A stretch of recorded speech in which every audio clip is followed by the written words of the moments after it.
Fellas, gentlemen, Pessness, Haunt, of course, Koyo, good evening.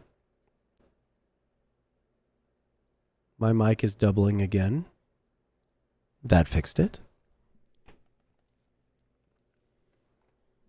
Hello, hello, boyos. On a lovely Monday afternoon.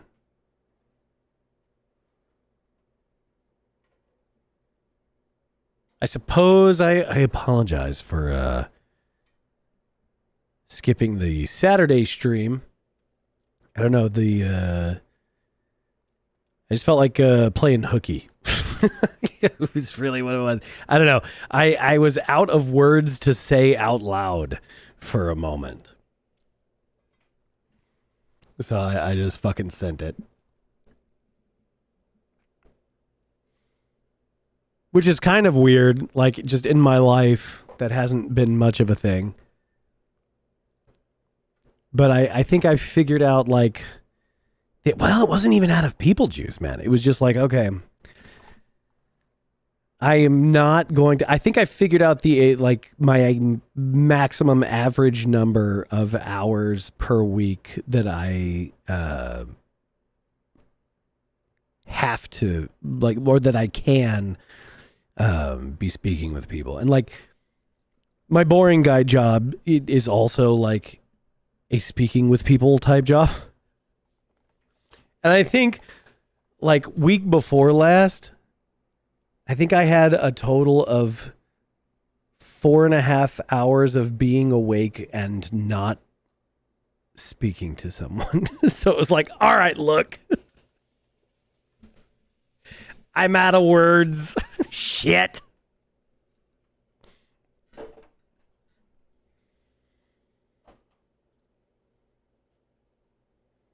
But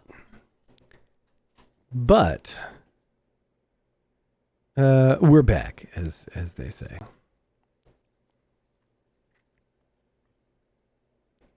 And they do say.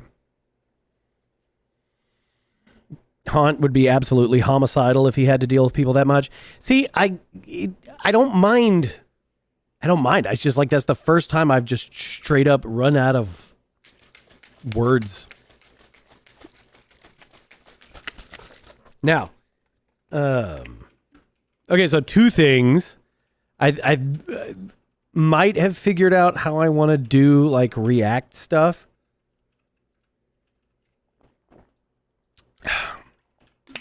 And I don't have, like, a fancy overlay for it or anything yet. But even, talk to people at work, talk to silly wife at home, and talk to people on stream. Well, yeah. You know, I don't know. I had zero, like, just sit in silence. Like, no autistic scrolling. And maybe last week was a slow news week also, but I felt like fucking nothing happened. It's very dangerous. But okay. So... Flesh did the absolute most lowest effort React stream React video I've ever seen in my life. And I kind of think that he did it to manipulate me into doing React stuff. So I'm going to just acknowledge that and then start saving videos that are going to piss me off on Twitter. And then just putting them all in a fucking folder that I can, I guess, you know what, let's just make this right now, probably, right? We're going to say media, and we're going to call it React video. Like React shit. Sure. And, it'll just change the file every time, right? Probably. Because I'm not going to fucking pull it up again, right?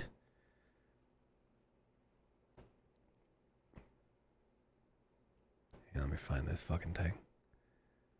It is is supposed to be.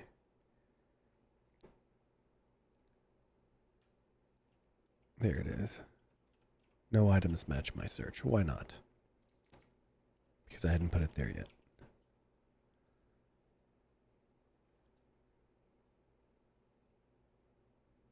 So many folders. Yeah. I'm chock full of folders. Folders galore. All right, where to go now that I've done that?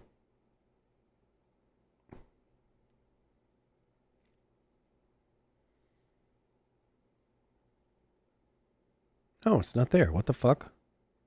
Did it go all the way to the top? It did go all the way to the top.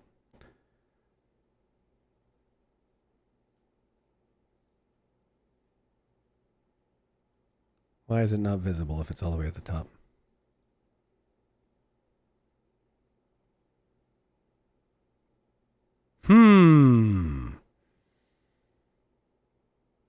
Will it not play in... No, it's an MP4. No, it plays there. So what? Stop that!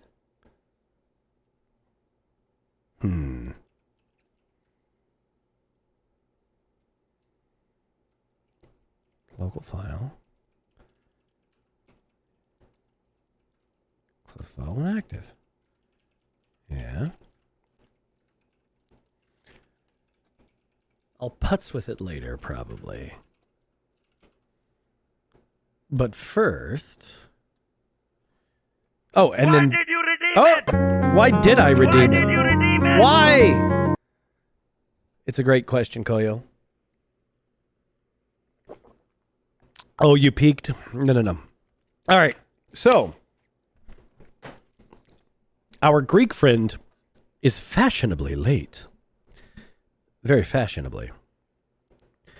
So I am trying to put all their stuff together belatedly. Where'd it go? Here. Paste that. Okay. And we'll turn on this. He's on African time. He's doing wonders for the stereotype. Maybe he forgot today is Monday. Totally possible. All right, here.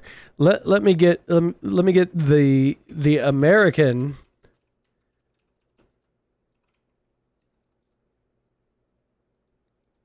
Get him on voice. Perhaps. Hello, my friend. Hello. I am on the air. I have not activated Discord audio yet. Hello.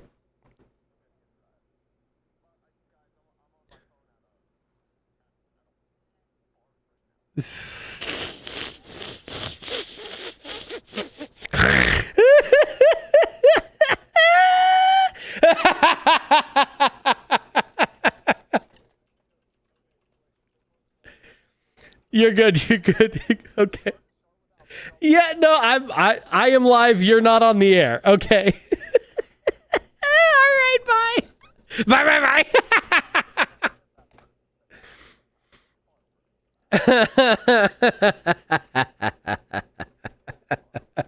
All right, here. Oh, is that so? All right, here. All right, now I'm going to turn on the Discord audio to stream. Here we go. You are now, wait, I'm still lying. No, it's not. Click live. There it is. Okay. You're intersex. How did that end up? God damn it. Hang on. I've done two things at the same time. I gave you the there we go. link. Yes. That should be it. Haunt. I'm setting up react shit for later so we can be very upset together. That's what we're going to do. All right, hang on. Let me fix. I was while I was waiting for y'all to arrive. I was futzing with building a scene at the same time in OBS. Let's see. Does your yes, your glow check works. Here we go. And then is the Discord audio? Yes, the Discord audio is live. We're back. Let's go. We are back. Some of us are back. You can all hear my horrible nasally voice. Perfect. Yeah, they what they've done to the Odyssey, I see has happened to OrthoChat anyway. He's just It affected his view of time. The thing is, we actually have a pretty diverse crew at the Orpho Chat, and we're all honorary Greek by association. So yeah, that's pretty much just what the company's like. Oh man. my favorite part of the Odyssey is it's like the demographics of like a downtown New York nightclub in a Viking longship. Right. Yes, it has nothing to do with it. Wearing Roman armor. Yeah, I've got a leather-bound Iliad and Odyssey, and I think where my wife's from, they don't read them as part of like regular education. So, and I don't think they really read them in America as regular education generally anymore either, unfortunately. Everyone I know in high school has read them. Right, exactly. Well, one version or another, or at least some of it, or whatever. You gotta be worried to get to the fucking Emily Wilson version. Right, which is not, and in fact, let me double check, because I'm pretty sure it's not, but hang on. That lying communist witch who is not a scholar. Yeah. No, I mean, there's no point in reading anything that's been translated by a woman for the same reason that, like, what are you gonna, okay, so this is translated by Samuel Butler, do you know offhand if this one doesn't suck? Samuel Butler, that is an older one. That's what you want. Good. So I think that's generally considered to be the best one. Okay, fantastic. Good. I think that might be the version I have, actually. Good. This Gunnar leather binds his books. No. I bought it that way. It's nicer. What the fuck? When I bought it, and it's got the little fake gold leaf in the spine for the title, Koyo. It's very nice. Looks very. It's the second classiest looking book on my shelf, I think. Yeah, maybe the first. Most classiest. No, you know what? No, I think classy looking. It is definitely the most classy looking. Well, no, the most classic or most classy must be your special edition copy of Morning Glory Milking Farm. Right. Yeah, signed by the author. That's what you got. Of course, that's what I need. Morning Glory Milking Farm. Yeah. Goddamn, dude. Like in chat, my wife made the joke that I leather bind my hentai. I don't have a physical copy of any hentai. All right. Here's the thing, though. You can never prove a negative. That's true. I can never know that you don't have it. Yeah. No, of course. And while it's no mystery that I'm a terrifying pervert, I just don't have, like, I've never been to Japan to get, like, yeah. I don't have, I don't have physical hentai copy money. What the fuck? Yeah, well, that's that movie strange. It's not showing. Okay, I did think that their version of the Cyclops was kind of cool, but that was it. Oh yeah. The only good thing. Okay. What the fuck? And it was good because that was the scene that didn't have a single woman in it. So. Oh, of course, that's going to be the most bearable section. Well, right, yeah, it's very clear. You just know the classiest is one of those limited Oh, well, okay. You know what? 4954. I do have. Yeah, I do have the collector's edition Tyranid Codex from two different editions, like the nice ones. And I think I got the collector's edition Admech and Sisters from 8th edition. So those are pretty nice too, but they're not leather bound. That's not so fancy as leather bound, fellas. So I have not. I'm not a hate watching kind of guy usually. I will not normally. This wasn't even a hate watch for me. It was my grandparents wanted to go see it, so I didn't have a choice. Oh, that's tough. Yeah, because you can't say, sorry, Meemaw. We're culture warrior boycotting the Odyssey, so I can't go. Yeah, so I kind of got screwed there. It's not gonna fly. right? No, Yeah. you can't tell 78-year-old grandpa no because of that. Yeah. He's not going to get it. I mean, you really have to hit the slurs. Grandpa, you don't understand.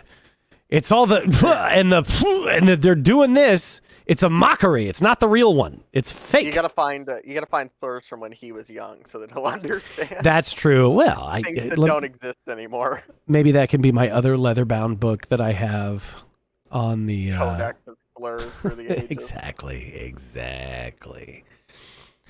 Michael Ward. All hail Lord Tet King. Tet King historian, the black-clad caste radiating wisdom when it's fiat. That sounds like nonsense, but maybe there's a translation issue. You know what? I feel like the field of linguistics has all gotten a little bit stupid. I want the slurs, slurologist. That's The slurologist. That's You what we know- gotta put in college. I want a slurology class. You know what? That does actually sound like that would be very important. What happened to ortho? Well, my love, you see, he was quite Greek. And so he had no idea what time it was and was in a bar. You see, tragically, one day a man was born, and that man's name was Yorfo Chat, and he had to discover that he was in fact Greek. Yeah. That's fine. It's fine. He turned like free. He gained the ability to speak. He went, "Mama, am I an American?" And she went, "No, you are a Leia." And he went, "Fuck." Fuck. Well, there you go. Is he going home? I assume so at some point or another. That's all right. I could sit here jibba jabba. You know, we can run some onesie twosies. Slurs are hard to interpret, but there are a few that are easy to do, but most aren't. You're an amateur interpreter.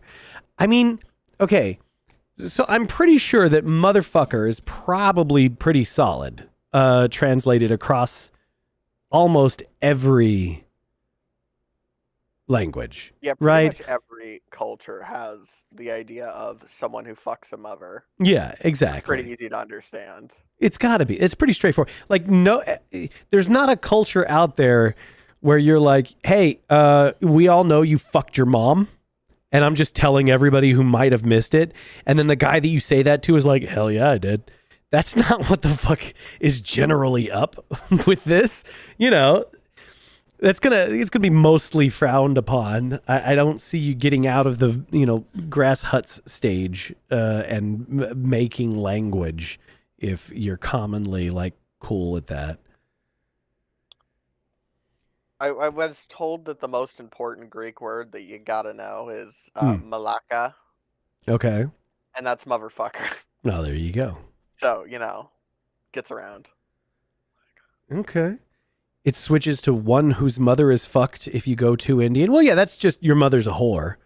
That works too. Well, yeah, your mom's a whore. We've been making yo mama jokes since like prehistoric times. Oh, Yeah. It's one of the basic forms, I think, of all shit talking. You've got to. Yo mama fat is not. Yo mama fat is no. It's a classic. It's a classic, right next to the Odyssey. Very important. More the general. It was like Homer sat down and he gave us two things. He gave us the Odyssey and he gave us Yo Mama So Fat. Haunt says really they don't make your dad jokes because they don't know their dad. Oh, damn. It would be a waste of time. You'd say, yo, daddy's so fat, and they'd say, who? Yeah, right? Oh. All right. So I don't know how little of an island he actually is on, how far the bar could be from his house. But it's got to be at least 45 minutes. What do you want to do? Do you want to do a round without him and hope for the best? Do you want to just let some shit rip? Do you want to react to this awful fucking clip of two terrible monsters talking to each other and get really upset with me? What do you think? What's the clip of the monsters? That sounds interesting. Oh, well, I'm not sure. I was scrolling past it and I recognized one of them and it looked very upsetting. And so I figured we could try and well, I figured I could do a react thing, but maybe I should just do it. I don't know, because I don't react shit generally, but I've been told by a number of people that I'm retarded for not doing it. So it's like, you know what?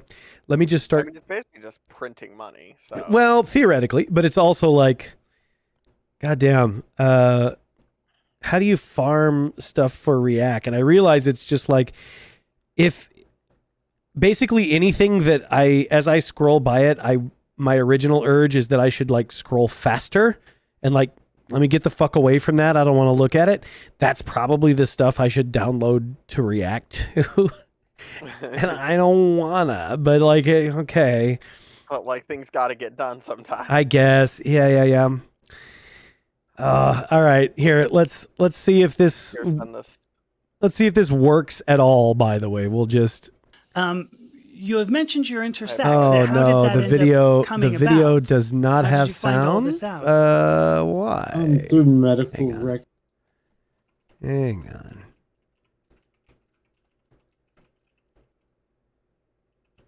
Oh, you know what? You're not going to be able to hear it either. Avoiding cognito hazards is very wise. Yes, Haunt, you're absolutely right. But I don't know. This is good hatred stoking, I think, probably. Use hardware decoding when available, probably. Where's the thing that says manage sound? Because I bet that's the problem. Or does it always do sound manage? Curating what you consume is good brain hygiene. You're right. But yeah, you're right. But it's a whole ass genre. Can I control? You know what? This is probably why people don't do it this way. Is that they can't actually control the fucking thing. This is why the guys who spent all their time on 4chan can no longer think properly. Well,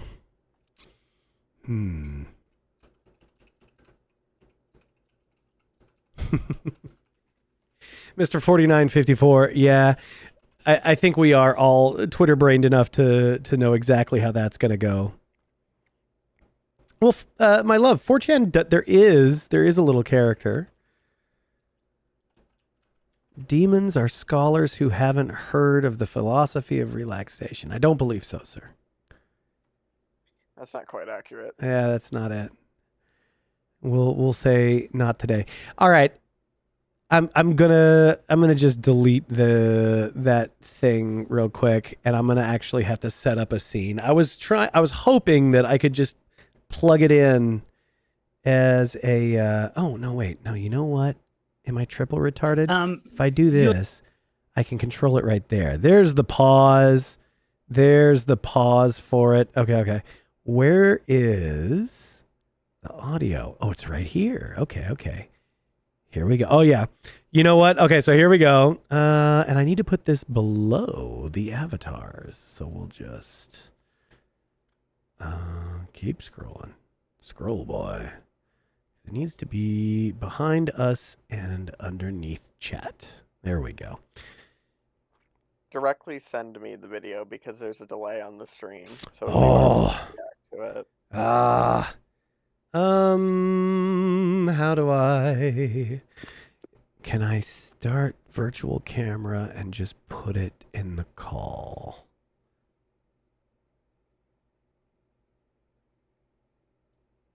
It's okay to compete or not. I'm writing like books.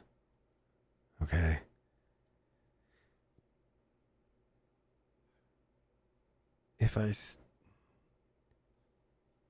Okay, so that didn't break anything.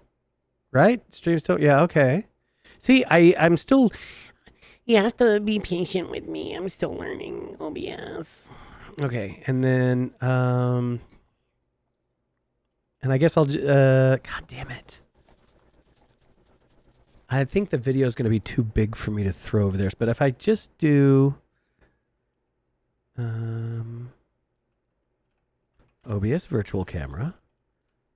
Bong, bong, bong, bong. Yes. Okay. If I do this, there you go. So you should have, I guess it's reversed for some reason, but fuck it. I think maybe this is working. I hope. I see the two Creatures. something like that. Yeah. All right. What's like a thing I can say about these guys that I won't have to repeat on the last day of getting my account? Well, They are people, I think. debatable. So, all right, here we go. Let's see what we get. And if I You've play mentioned it, your it plays for intersects. you. How You did can that hear end it. up coming about? How did you find all this out? I can't hear it. Gotcha. You can't hear it. Okay. This is fantastic. Imagine Ortho joins right now. You know what? It would serve him right. Okay, don't wait. I don't know how Discord works. Yeah, I don't either. All right. We're trying, guys. We're trying. I assure you, maybe, sort of, kind of, in a way. Yeah. All right. I will futz with this later.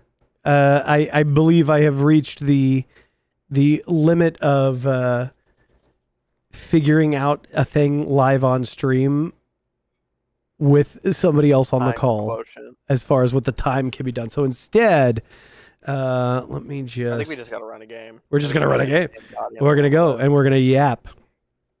So, okay. Send me your join code. Yes, I will.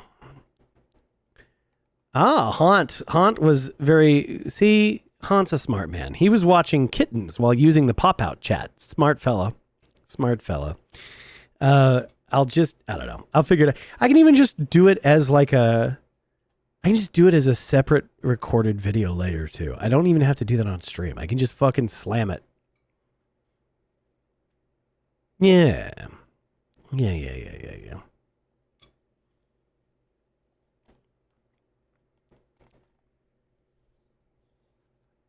Let me get this game going. Okay, before we start, I'm going to run to the bathroom for 30 seconds. Yeah, I'll be run. back. Tally ho.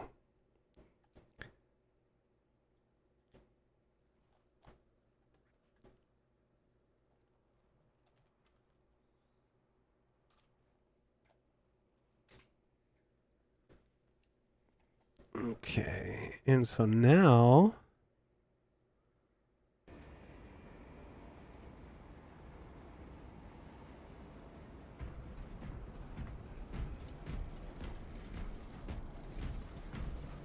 Now we have on screen. All right, so while we're waiting for everybody, you guys, do you want a sneak peek of something that I'm working on?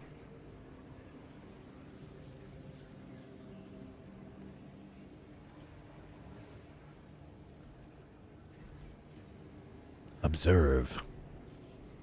It doesn't really work yet, but it almost works. You see. I return. Oh, hello. Welcome back. Soon, I will have adventurer model actually functioning. I have more to say about the Odyssey, but I want to wait until the Greek person comes back because I kind of want to rage bait him a little bit. Oh, yeah, of course. So I'll return to that when he's back. Yes. Oh, let me put my regular avatar back on real quick. Pow, there it is. All right. Oh, Haunt, it's gonna be so good. It's getting put together. I made most of it yesterday. I have to work on the VTube Studio tuning to help drive it. But it works with just my mic for the talking, as you could see. Right? Like he'll still just talk. I have no. Where's my emotes? But yeah, this is just off of mic reaction right here. That he'll sit here and jibba jabba. You gotta throw up before the Emperor for me. Come on. I'm trying to. I'm not sure what's going on here. It's not for the Are you Emperor. on controller or keyboard? I'm on control. Here we go. Hang on. What the fuck has gone wrong? What the hell? Where's my for the Emperor? What's gone on here? What? Do it. There he is. No, the Catboy avatar was not her idea. It was my idea. I wanted to do like even younger looking Catboy, because it's underutilized in the VTubing space for men. And then the AI spit this out while I was trying to like make a young Catboy character. And motherfucker, it like this just looked so damn cool. I was like, all right, we're going with this. We're going with this design. So, but no, this is like draft number 1. You realize that now I will have to own a cat, right? No. She wanted a cat, man. No, she didn't. All right. What do I even have for missions? Stream and saw what you are. You're that, and I'm fucking Yes. water bison. No, I know. Well, and that's not finished yet. This is just the beginning of trying to put together an avatar. And I wanted like spooky, well, you know, like spooky young boy character type shit. Who knows too much was what I wanted, but instead the AI gave me that, and it was like, wait a minute, you might be right. Hang on. And so I'm fucking rolling with it for a minute here. You saw that, and you just looked at the AI, and you were like, "That's actually a pretty good point." It's exactly. I'm not the creative type necessarily, but and Haunt, it's not that I don't like animals. I love cats and dogs. It's just that animals live outside, and where I'm at, there's no safe outside area for animals. I'm not an animals in the house person at all. I don't. There are a lot of bipeds I don't let in the house, much less like quadrupeds. I don't even know what would be a good mission to run. I mean, I guess we did the advanced sort of intro. Yeah, we've done this one.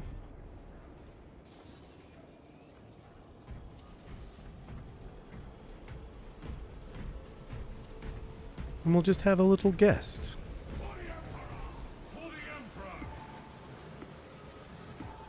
Why would it only threw one for the Emperor? This is bullshit. Just can't be tolerated. It can't be tolerated. I don't know that you know, you gotta pump it.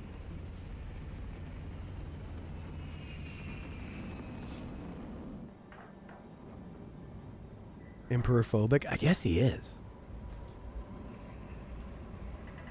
We don't tolerate emperor phobia on. We certainly don't. What a nonsensical concept. We serve the god emperor on this show. Of course. It would be absurd not to.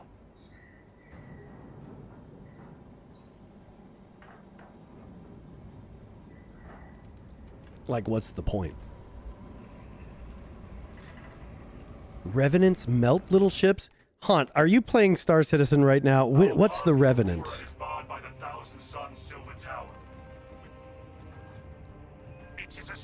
We are multi-game drifting, apparently.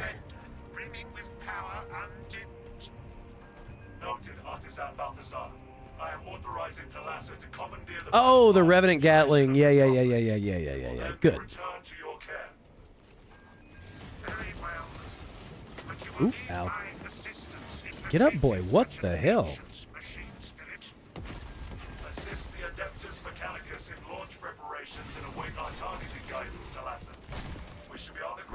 I'm glad they worked out for you. At some point, we should check and see how much those Galderines were selling for.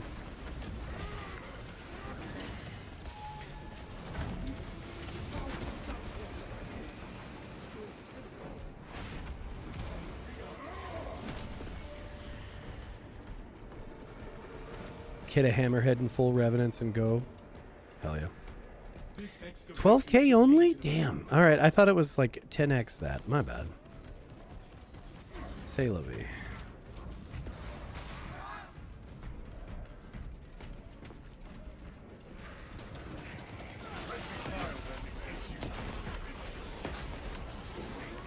Yep. Grenade. I love that the dodge roll is like a one-shot kill for the, the little guys. For the little guys, yeah. Yeah. You just like walk into them and they explode. Rightfully. Don't know how to disassemble them. You did, oh my me. A resubscription from Defiant Reclaimer. Hello. Killing little Chinese demons. Yeah, you know, so I'll tell you what had happened is that like 2 hours ago, I had messaged OrthoChat and I was like, hey bro, we're good for tonight, right? And there was no answer. And so I thought to myself, you know, I guess I'd better be ready with some Chinese demons. Of course, of course. And we did find OrthoChat. It's okay. He was just in a bar somewhere. So, you know, he's busy being Greek. Don't worry, his faithful secretary is always ready. Even when Exactly. Now you do a great job, of course. So, here we are, Mr. Mafia. And you know, depending on how long it takes for Ortho, maybe we go and spread the word of the goddamn purchase some fucking pals. Maybe we go do that later. I don't know. Mr. Secretary, have you played Pal World, sir? I have not. Oh my goodness. Game of the decade, probably. Game of the decade as far as like just straight up easily enjoyable game goes, you know? What, that crazy thing where like games are like good sometimes? Exactly. That crazy idea that we make a game to like be fun or something? Yeah. Sometimes you Whatever can the make a kids game talk to be about. fun, and the message is that, you know, humans can make nice things. Nah, unspeakable. Unspeakable. Put a trans person in it. Well, they were actually pretty happy because, you know, you can genetically modify your captured monsters and change their gender. So they were like, see? And I was like, first of all, you're not that. I don't know if you know, but I guess you don't know. I mean, that's been the whole argument, is that you don't know what you're I not. think the whole point is that they don't know. Yeah. I think Or if at they lea- knew, this would be an argument. Well, I think it's much more that they know and insist otherwise, you know? Pal World is peak because of the slavery. I'll have you know, all those pals are there voluntarily, or they're paying off a debt. We love indentured servitude. You know, for a while, I've tried to like hammer out in my mind what the reason for really making indentured servitude illegal would be, because it seems like, you know, if you've Doesn't got seem- nothing, No, I don't think it's morally wrong. no, it's definitely not morally wrong. It's just, if you've got nothing and you came from nothing and all you have is the determination to knock it out of the park for 10 years, it seems like that would be a really great way to actually get out of poverty, you know? Yeah, and another thing is like, Oop. if there's like a famine or something and you can't eat, Mm-hmm. it's not just the money you get at the end. It's room and board for 10 years. Yeah. So when you consider it like I am that, it's a out of good way to ammo, like but- wait out the hard times. Yeah. It's actually not a bad deal. No, it's a great deal if you need it on both sides, right? Like, Yeah. it would be really not... Okay, so now and again, I have hired people... Of course, here's the ammo refill. Now and again, I have hired people who were felons, and, like, they're on ankle monitors and all this kind of shit, but, like, I got good vibes. And I've hired them like that. I was very happy to hire them that way because I knew that I would always be able to rely on where they would be. You know, like, no, I know exactly where my fucking employees are. They are mandated by the state to be in one of 3 fucking places. Home, my place doing work for me, or any other gig that they've gotten approved. So that's it. You know, there's no other fucking... There's nothing. There are no other locations. And so to be able to have that, I think modern indentured servitude would be very helpful all the way around. Like all of these allegedly like starving masses, that theoretically, like everybody keeps insisting, you know, like if you're on food stamps, probably what you need is an indentured servitude contract, almost for sure. Well, I mean, yeah. I mean, that's basically what the New Deal was.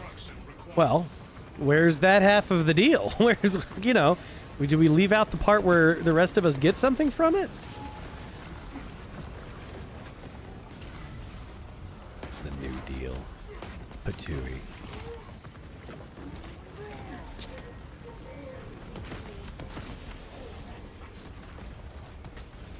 Isn't modern indentured servitude just debt? Well, you know, it is, except for the part where we get something for it. Like, we aren't getting shit from that. I The point I was making about indentured servitude was like you get room and board for 10 years. Sure. If you're in debt, you still got to pay for that shit. Right. So you kind of miss the part where you benefit. Yeah. Yeah. And the, you know, only the lenders are benefiting from the loans. Haunt says, instead they should just starve as is proper. Well, he who does not work, neither shall he eat, I believe is the phrase. But they do keep eating somehow. They're eating something, apparently. They are fucking eating. Indentured servants were typically treated worse than actual slaves. Well, that's fine. Well, I mean, everyone's had an asshole boss. It happens. That's true. That's true. They can do something life productive. It's a lot easier when you just accept most people are going to be assholes. Yeah, I mean, if you 80-20 it, I think we're doing okay. But, like, oof. Well, I think the reason an indentured servant will be treated worse is because if you got a slave, you got to put up with him until he dies. If you got an indentured servant, he's on a I get 10 years of ass whooping. You get rid of him. Then I never have to hear from his ass again. So. Government subsidized training and education is like it in every single way except that you get paid and learn a skill. It's like the only good thing the government can subsidize. You know, I wonder about that because it sure seems like they fuck it up pretty often. Like, government education compared to, like, even just the self-education that I did getting out of, like, public schooling was so much better with no help at all. You know, like, it got them out of my way. Now, I understand that's not going to be the case for everyone, but the indentured servant entered in some sort of contract, so they genuinely did sign up for it. Yeah. Yeah, that's the point. You can't force someone into it. That's the whole idea. It's so weird to me that, like, all the libertarian guys, they always leave off the part about, like, bodily autonomy where, like, if you own your freedom, can't you sell it? Like, isn't that part of the deal? Yeah, why not? Is it yours or not? If it's mine, I can do what I want with it, including rent it. No help is better than useless help, of course. Yes, absolutely. So, and I guess that's the real problem. Like, listen, you will never hear me say that slavery was a good deal. It was the worst shit we ever invented. It would have been much better to clean cut that clearing. But, yeah, I don't care what kind of fruit is coming from that tree. You got to dig that up. But there's a subset of people who are completely useless for any job. Koyo says, whole for sale librarian. Yes. Whole for sale libertarian, excuse me. Librarian, whole for sale librarian, I think, is a hentai dojin. I think that's probably in the digital archive. Not the... There's no physical archive, understand. The digital archive. Oh, shit. Sodom and Gomorrah was destroyed for less. You know...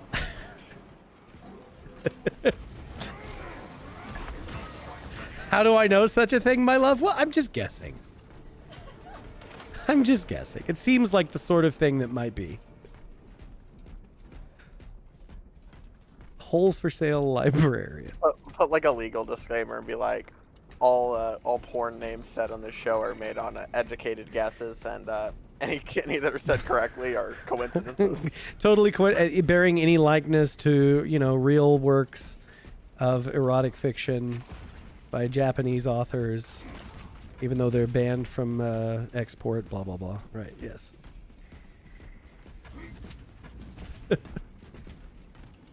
You know, when he picked up the phone, there was definitely the sounds of a woman in the background. Oh, what's this? Messages? Hang on. Let's see here. Where is he? What do we got? Oh, shit. Almost. I feel like we need to get something going about a libertarian indentured servant. Yes. Yeah. Well, I feel like I that's mean, the next fetish. Who's really unhappy with the arrangement. I never remember a symbol over there. Oh, we're fucking up. My bad. It's supposed to be down this way. Hee hee. Hee hee. Running.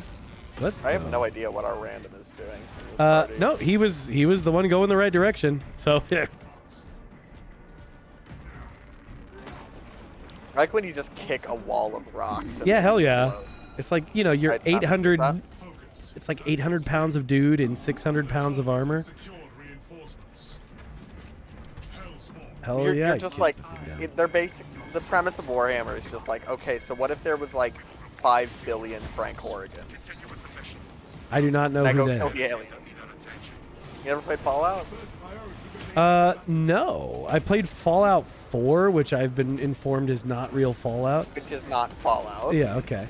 And that was it. Like, I'd never played Fallout games, and the only reason that I played Fallout 4 was that it was on the recommendation of a Holy shit. psychotic woman that I knew. Oh, psychotic women would love Fallout 4. Yeah, that's right Yeah, up their yeah. alley. I'm getting fucked up. Well, sooty. Punch! You'd probably like Fallout New Vegas. You seem like that person. You know, I've been told that New Vegas is good, but I also, I don't know, my gaming time is so absorbed. You know, like I haven't even played. Okay, so we've got we've got our Warhammer Mondays here, and we've been on Space Marine 2 this whole time. We kind of should have hit Darktide once the Skitarii came out. And I totally forgot about it. But there's like so many Warhammer games. I haven't. This is the only Warhammer I've ever played. Oh yeah. Well, there are many, and they're probably. I am good. aware that there are many. It is a very big universe.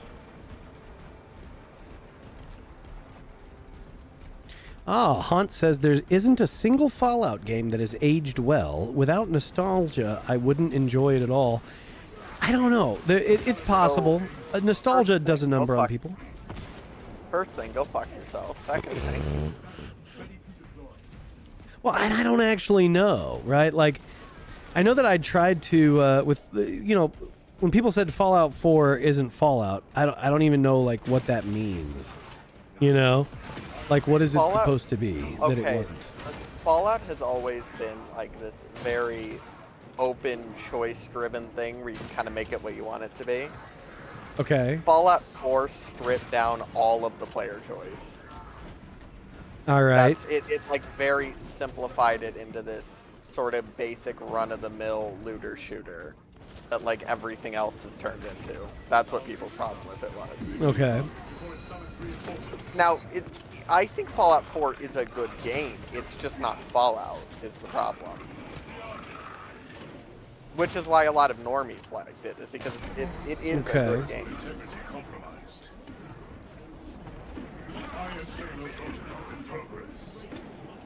My favorite, and this is probably going to get someone in chat angry, my favorite has always been Fallout 3. I think it's Okay. better than New Vegas, which is like a horribly blasphemous opinion in the Fallout community. Unique war gear radiates hope. All choices led to the same answer. All right. See, I don't know.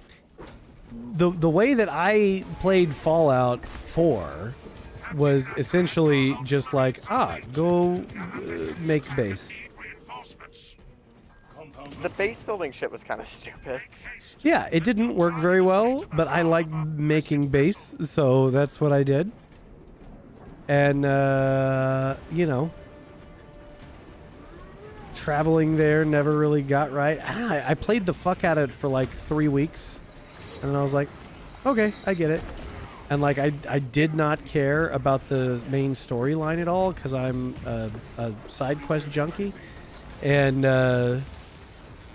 by the time... And thought for. Yeah, no, they stunk and made me hate the game. But like, I had played the fuck out of Skyrim, and so I was like, oh, this is the same guys that made Skyrim, right? Yeah, okay. I need to play Skyrim. Oh, yeah. Solid game. No, I'm sure it is a good game. I just haven't gotten around to it. Fallout 3 is the Metal Gear Solid 2 of Fallout. You know what's funny? I haven't played Metal Gear, so I don't. Okay. I only understood half of that. Nice. Well, I'm sure it's correct. Have you played any Metal Gear? Oh, shit. Yeah. Well, I played Metal Gear Solid, and then I played Metal Gear Solid 2. MGS2 was very good, and much better knowing like the stuff. Kinshi playthrough. I don't know Kinshi, but knowing what I know was cut now and like how that all lined up, very spooky. Yeah. Metal Gear Solid 2. Kojima had some very weird like predictive stuff. To the point that, like, I kind of figure, you know, whoever is writing the stories, like, hey, we're going to psyop like this and that, we're Kojima fans. You know, and, like, sometimes we'll say stuff on Gladiodrome and then it shows up on, like, a White House account the next day. That's like, huh. So y'all just listen to the show and that's cool? All right. I don't know anything about what's it called? About Metal Gear Solid, but Yeah. I do know that like the story is like it's like asking someone what is Warhammer about. Oh, yeah, That's all I yeah. know about the Metal Gear story is that it's like that level of convoluted bullshit. Yeah. Well, okay, so the problem is that Kojima is an absolute madman, and so he made absolute madman stuff. I see. But it's really good. Like, I say that as a compliment. It's absolute madman positive. Genius is temporary. I think you're right. Hunt, this is probably good. Well, you know, I've mentioned this when it comes to Jordan Peterson too. Like, he had very helpful stuff that got me to be able to unlock things about, like, how to make, like, how faith is actually rational. And is very smart, and it's an incredible life's work, and expecting him to do anything other than this one miracle in his entire life is silly of me, you know? Like, being able to make sense out of something that has been slandered beyond anything else enough that someone who considers themselves a very rational person can consider it, well, that's actually really powerful. Oh, fuck, there's ammo right here. Hello. You know, I was kind of thinking about this. I think we expect too much from people in like the modern age. We definitely like, do. Most people do nothing of note in their life. Yeah. Like, to have one thing worth noting is impressive. Yeah, it really is. And then we just expect these people to be like Socrates forever. Right. Well, Like, and I'll no, bet that's not Socrates gonna also happen. wasn't Socrates forever, was he? You know, Yeah. he And we don't probably know had a that. bunch of dog shit that nobody bothered to carry forward. Because why would they? Yeah. It was shit. Because I was thinking, we only have like a few thousand names before like 500 BC. hmm And only like a few hundred of those are actually worth talking about. Yeah. Of like millions and millions of people that lived. Exactly. So it's the top 1% of the top 1% of the top 1% of each year for, the entire time. Anything worthy of note. Yeah. And so, Astartes would possess the requisite appreciation of a vessel such as this, and its let's see. Yeah, his college lectures and maps of meaning were amazing. And after that, just what happened? Jordan B. Peterson told everyone to take on the maximum responsibility they could and do things the hard way, and then he had himself put in a fucking coma to get over benzos. Yeah. Well, Point us to the nearest the only way to get over benzos that anybody ever said was, oh, hey, this will probably kill you, because they're all a bunch of pussies. This will probably kill you. And so, yeah, you better put yourself in a coma. And the unfortunate thing is, yeah, his failures do not invalidate his successes. But it is very silly to expect that caliber of work out of a man twice. You know? It's also kind of funny because when people do great things on drugs, usually if you take them off that drug, they're going to stop doing the thing. Yeah, it's state-dependent behaviors. You know? Yeah. Like, I've got family They do this a lot who... with, like, music artists who Yeah. get started on drugs and then go off the drugs and then they suck. Right. Well, because it wasn't that the drugs made them good. It's just that they were doing them concurrently. And so now they're just different, right? And Yeah, it's that they've become something else. yeah. So why? Oh no! Oh no! Oh no! Oh, this is not good. This This is is not good. Bad Gotta get some news. out.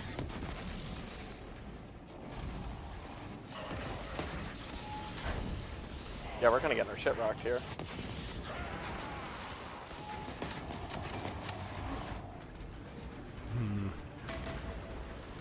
Get me up, get me up. Yeah, I just don't know if he's gonna leave me alone You got a long chance, you enough. got your chance. storing our brother's vitals. Yes. Alright, well, we're back.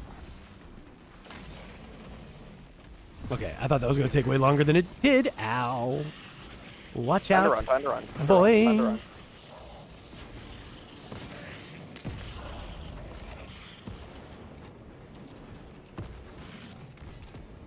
Have some grenades.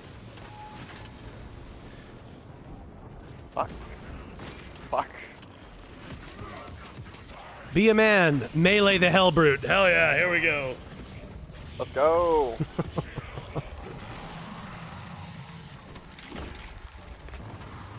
10,000 years? Get fucked. No sentient war gear detected. Hell yeah.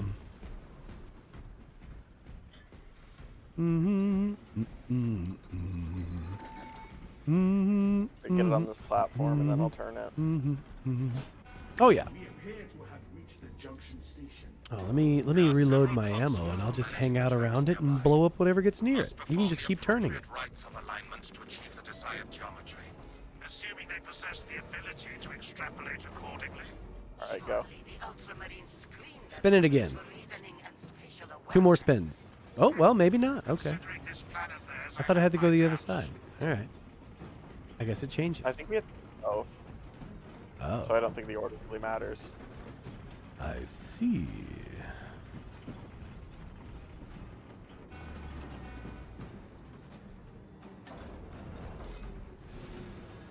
Oh. Yeah, no, it does change. Okay. Send. Favorite Traitor Legion or Warband? You know, I don't really have favorites of things just in life anymore. I can sit here and tell you why like certain things speak to me, including failures like the Traitor Legions. But it's oop, I'm flip still it 2 there, I more. know. Yeah.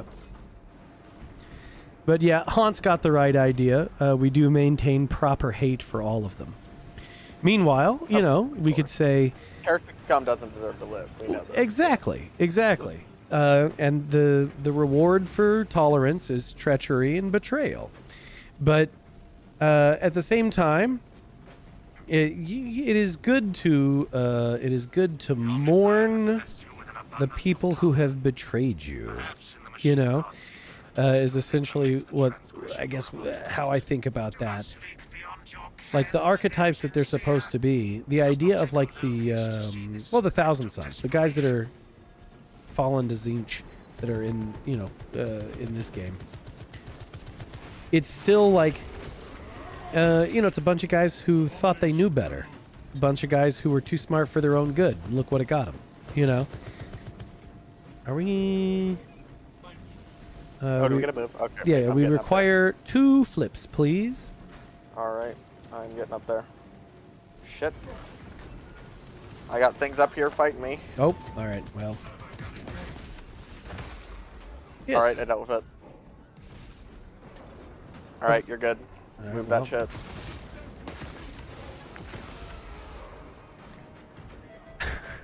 You feel like I secretly love the Iron Warriors because they're just evil.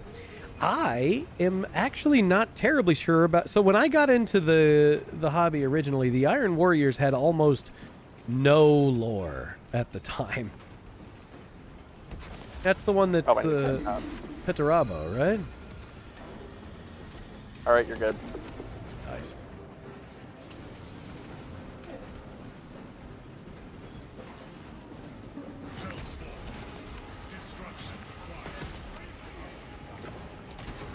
Oh. Stop that.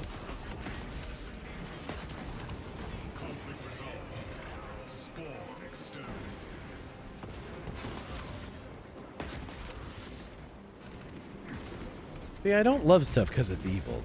I enjoy particular flavors of Downfall, just because like everything always does have its own just and poetic end. Oh, are we going up there now? Yeah, so we gotta flippy do the thing, and I guess we got a wave coming. I need to reload anyway. 2 more flips. Word. See, when I got into the hobby in the first place, the only lore about Petarabo was that he was the size of a planet now, right? Like Mr. Fortress.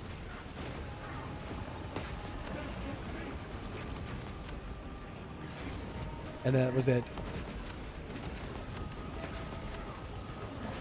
He just wasn't very fleshed out. Keep forgetting my introduction isn't Horus Rising, but like actual metal minis and codices. Yeah, man. Yeah, it was like 1994. Oh, shit. They didn't have a... Back in my day, they didn't have any of these. No, Horus Rising. I read Horus Rising sitting in an Olive Garden and having endless breadsticks for like 12 hours one day. that was how I got Horus Rising. Sounds like a good time. It was. That was totally like... It's like fucking, peak life. Yes. In a lot of ways. Yes. And so that became like what I did every time there was a new Horus Heresy novel when they were new for like the first 10 of them. They didn't kick me out after 4 hours? They did not. No, because I was pleasant. And I did tip the staff at the time because I knew I was there for a while. You know. We gotta go forward, guys. We do. I'm alone right now. Oh shit. Oh, here I come. I guess I was thinking that I would, clear this. Horus Rising was so good. Starting this, Dan Abnett's such a good fucking author. Starting the series with Horus was there the day, I was there the day Horus slew the Emperor. It's like, fucking excuse me? What happened? And it also did a great job of establishing like, hey, by the way, every single thing you read is going to be a little tricky. Every single thing that anybody tells you in this series, you need to understand, it's not going to be the first thing you think it means.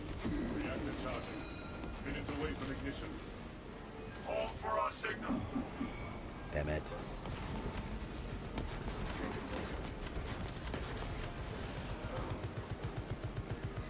Yeah, it's unfortunate. Some of the other authors are basically skippable. Yeah, well, and again, you can't expect everyone to be on par with Dan Abnett. He writes people very well. He writes soldiers very interestingly. You wish they had a higher standard for what they let through. Yeah. Yeah, but I guess if they were all bangers, we wouldn't really know what is a banger. I think we kind of take like mediocre shit for granted because I feel like the 10 not great movies you see in between the great movies makes the great movies better.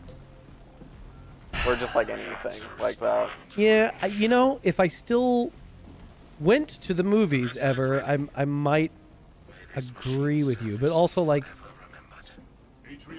man, Guys. he's here. You're live, sir. You are live. Huh? It's Monday.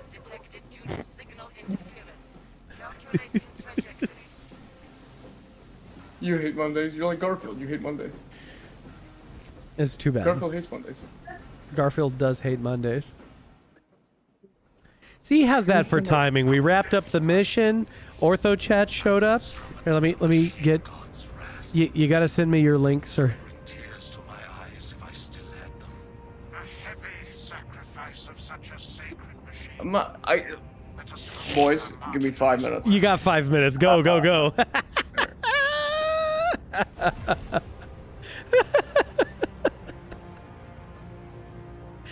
It's so good. Oh.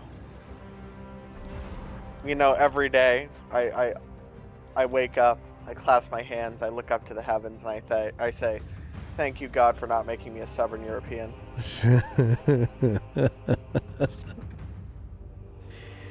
You know, I may have taken that too much for granted in my life.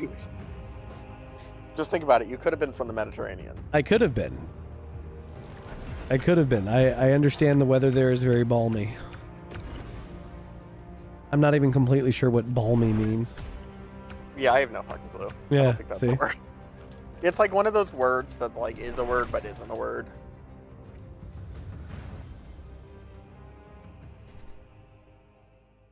Haunt says he's glad he's not swarthy. Yeah, man. True. Ordeal complete. Oh my word! I've completed an ordeal. I don't know what that means though.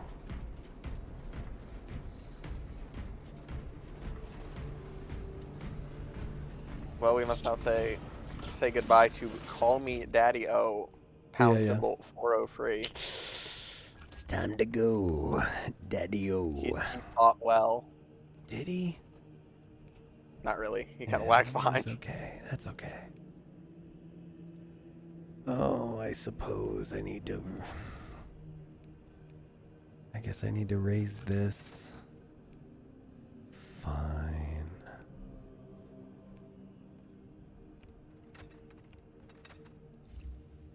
And then we need to do this. And I guess we need to raise that one. And let's hit the perk tree. We can get some perks for it.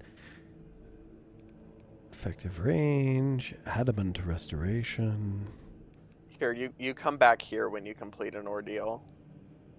Okay, And then here, you hang on. catch them in at this terminal. Oh, there's a terminal. Okay, hang on. I guess we'll take the effective range because there's nothing else that's like always on. Okay, where are you at? Just straight down from where you are. Oh, okay. Oh, yeah. I haven't been down there at all. I didn't even know that was there. Yeah, you go to this terminal that just says ordeals, and you just cash in the ones you've done. Oh, well, no wonder. I was looking around that first room and was completely just flummoxed. What do we got here? Anything cool? Oh, shit. Well, there's all kinds of stuff. Okay. Nimble. All right. Rewards. All right, sure. A lot going on in this game. Yeah, I didn't even know this certainly wasn't here when I was first playing, right? Absorb range damage. Okay, sure. I guess I should use my Halo more. Immovable object. Kill enemies while in heavy stance. Yes, okay. All right. Oh, I got all kinds of stuff. Look here, let's collect. Let me collect all this and see what we, Oh, damn. Operations. Bunch of stuff. I bet you I can. All right, we're back. Oh We're back. my goodness, he Boys. is back actually. Boys, Listen, before I attempt to defend You are myself, live, on record. You Yeah, are on I air. know. He's on the air. Before I attempt to defend, first of all, I'm more shocked that more people from Ortho Twitter don't use what I say on this podcast as ammunition against me. There is If they knew about it, if our marketing worked. Well, if our marketing never works, brother. Our marketing doesn't work for our own company. We run Are 3 you companies. People don't know about any of them. I graduated with a marketing degree, and I still don't know how to do this. Are you oh kidding boy. me? Listen to me. Listen. Before antagonist, listen. Yes, sir. I'm gonna use a hall pass here. Yeah, Monk, okay. I need Monk to tell you what my presence has been like within my own company over the past 6 months. I'm Go ahead. basically running it. Nice. Let's go. I Based wonder secretary. if they've gotten more efficient now that a white person's pretty much in charge. Hey, there you go. This is the real bonus. This is where the value can be found. Yanni, it's really funny because I just saw the Odyssey today. And Oh my god. but Please I tell me you think didn't talk about it, alright? Because I need to hear this conversation. No, I please. saved Oh, we most of saved it for you. We But saved it for you, of okay, I course. think the message of the Odyssey is that Greeks won't be home on time. Yeah. A 3,000-year-old course. tale. That's if there was ever a theme of to be told about us, it's that. Wow, it is. It's like you leave the meeting for 5 minutes and then it takes you 20 years and you gotta fight a cyclops to get back. Where the fuck is You know, he? And he's gonna have a great story about some sirens and he's like gonna have an the most island of ridiculous pigs. story you've ever heard. I had a 4'8" man walk up to me 2 days ago and tell me to leave his girlfriend alone that I haven't seen in 4 months. Oh no! Oh Listen to no! me. Listen to me.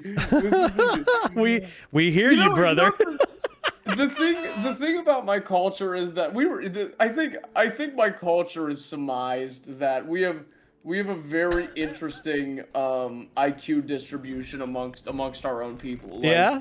I was sitting at a restaurant with my brother-in-law. I think it was for my mother's birthday, so this was about 2 weeks ago. And we were sitting at a restaurant, and usually when Greeks start dancing, this isn't really shown in movies or whatever, but like we were the ones that came up with the idea of throwing like a whole bunch of money, in front of people dancing. So it's like if people are learn that from you, okay. yeah, so if you see people line dancing, like you throw $1 bills in the air, and it's like what? But if it's at a restaurant, just to be polite, you throw napkins instead of dollar bills. And I asked my brother-in-law while they were doing this, I was like, dude, it's like, why are we throwing napkins? Like, I mean, they gotta be at least cheaper than the money. He goes, in his very Australian voice, he goes, no, Yanimal. No, these are actually more expensive than the dollar bills. Our culture has been representative of 3,000 years of wasteful spending. boy. That's all we do is waste money. We're a culture that breaks plates at wedding, for God's sakes. It accomplishes nothing. All we do is waste money.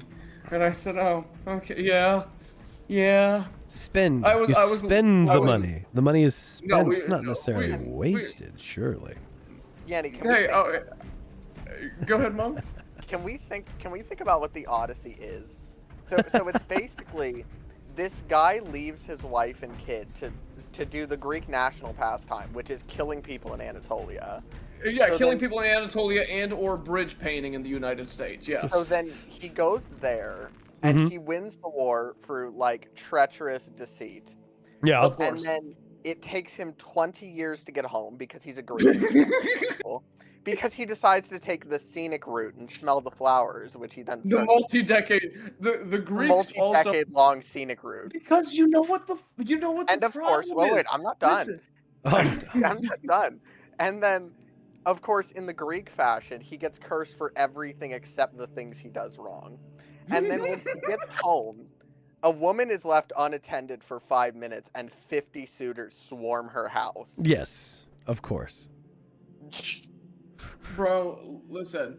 All right, wait, listen.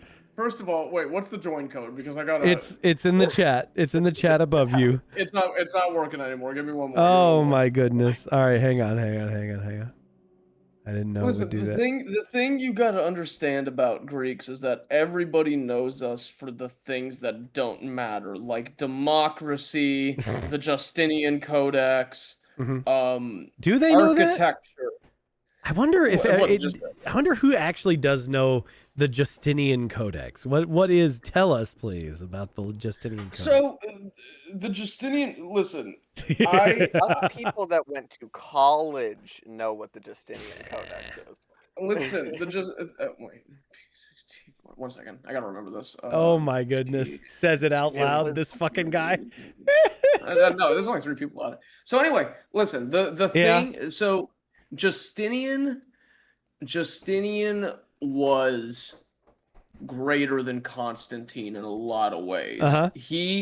Emperor Justinian was born and bred to be what is likely the greatest emperor the Byzantine Empire has ever seen. And We're possibly the world in a lot of ways.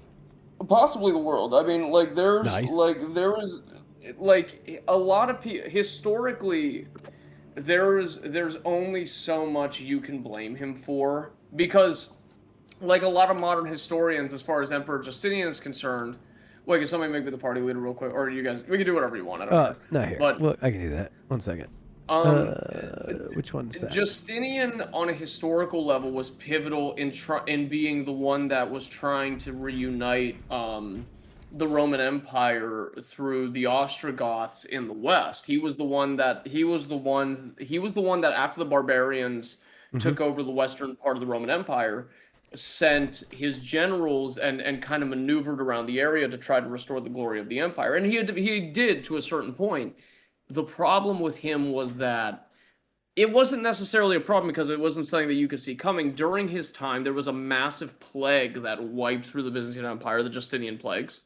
And his forces were so delineated that his lack of core military structure by the time he was done fighting the Ostrogoths and trying to reunite Western Rome gave pretty much an open door to the Turks to end the entire thing.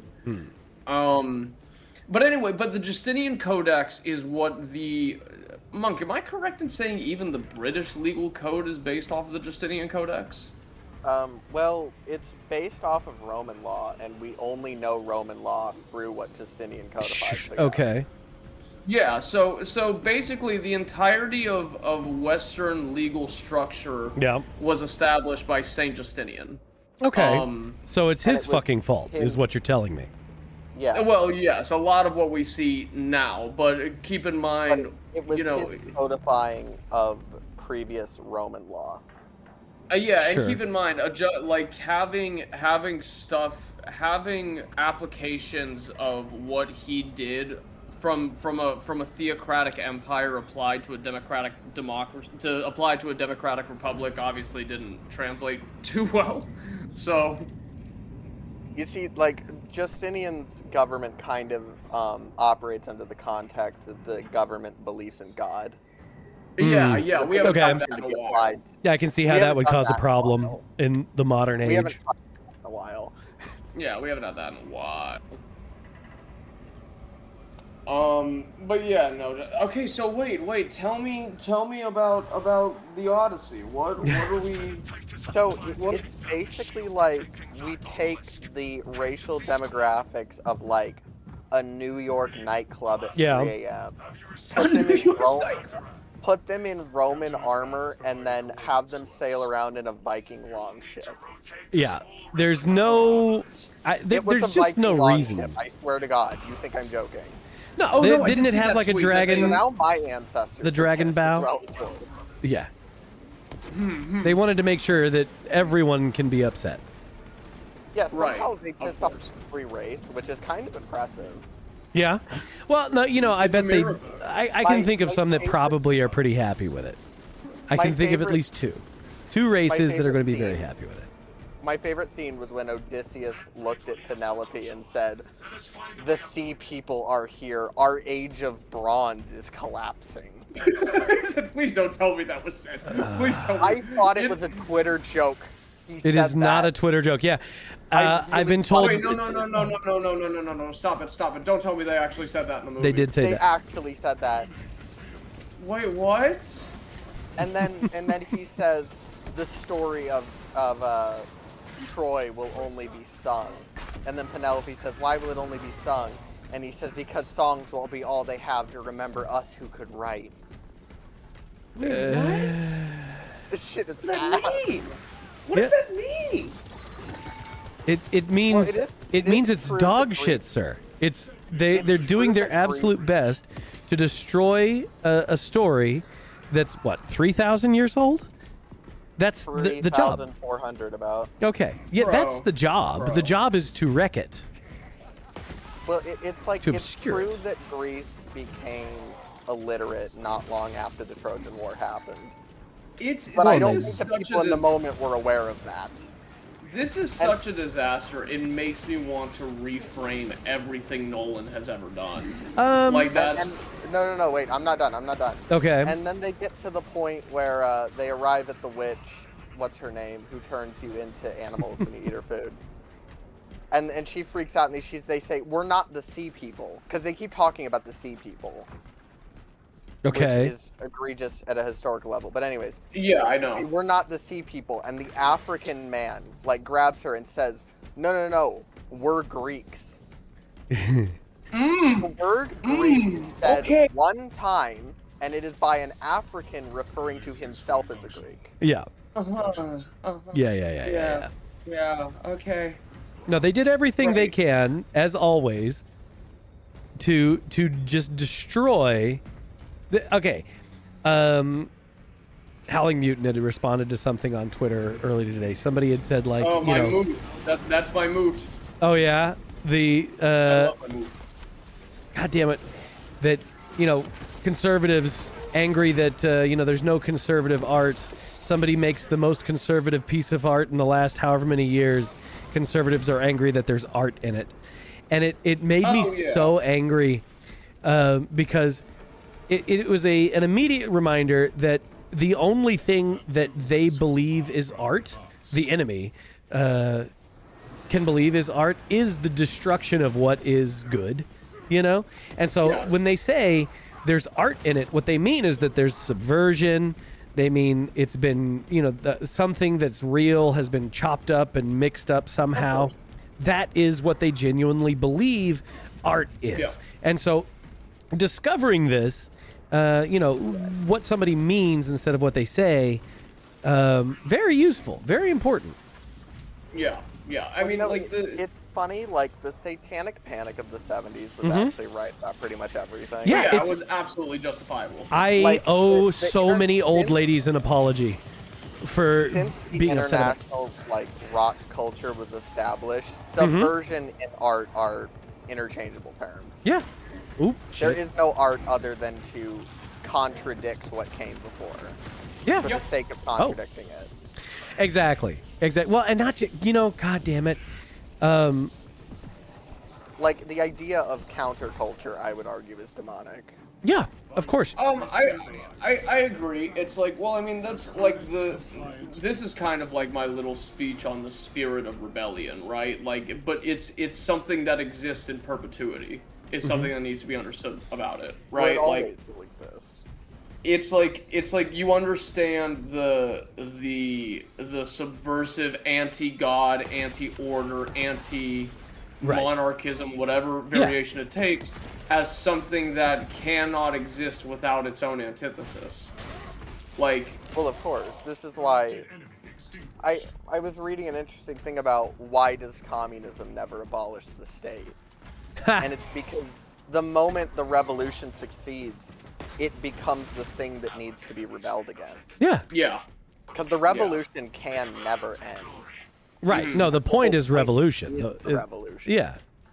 It can never be at peace with itself. Right. That's not what it does. And nobody ever looks forward for it, because I mean you'll notice this in kind of like a microcosm with like how leftists argue about things, because they're never having a discussion about The they're thing. never having they'll have discussions about the thing, but they'll never have discussions of the thing outside of the scope of a week, right? Okay. Yeah. Like, or outside of the best case scenario, or outside of the scope of a week. And the issue then kind of becomes, it's like, well, you know, it's like okay, take the immigration thing for example. It's like, oh my goodness, like these people are just looking for better lives. You know, it's best case scenario and short term thinking. It's like, okay, well, what happens when you eventually let in somebody, or one of the ones that you let in finally decide to make a local society destroying decision, Right. like whether it be terrorism or whether it be like sexual assault or whatever. And they're like, that's great. That's the point. They'll say that you're unjustified for thinking that that's even a possibility, even though we're justified over and over and over again for understanding this reality. And it's like, you know, but this is the problem. It's like I don't mind talking about this with you guys, and I don't mind talking about this with you guys, and I don't mind like understanding the scope of all this, but it's like these truths are so like self-evident to somewhat normal people that you Right, need of to course. understand how different of a world that the people who think the opposite are in. No, that's true. It's like- That's true. Even on a level of like, oh, you know, I would really like if like we lived in a world where this kind of monkey, you gotta slow down, bud, I'm dying here. We live in a world where you would hope that the common sense and these like truths of societal epistemology still existed in the same way that the founding fathers assumed that they did. And it's just like, what other option is there except for war? Not even necessarily Right. as like yeah. Consider that it was, you know, these truths are self-evident, right?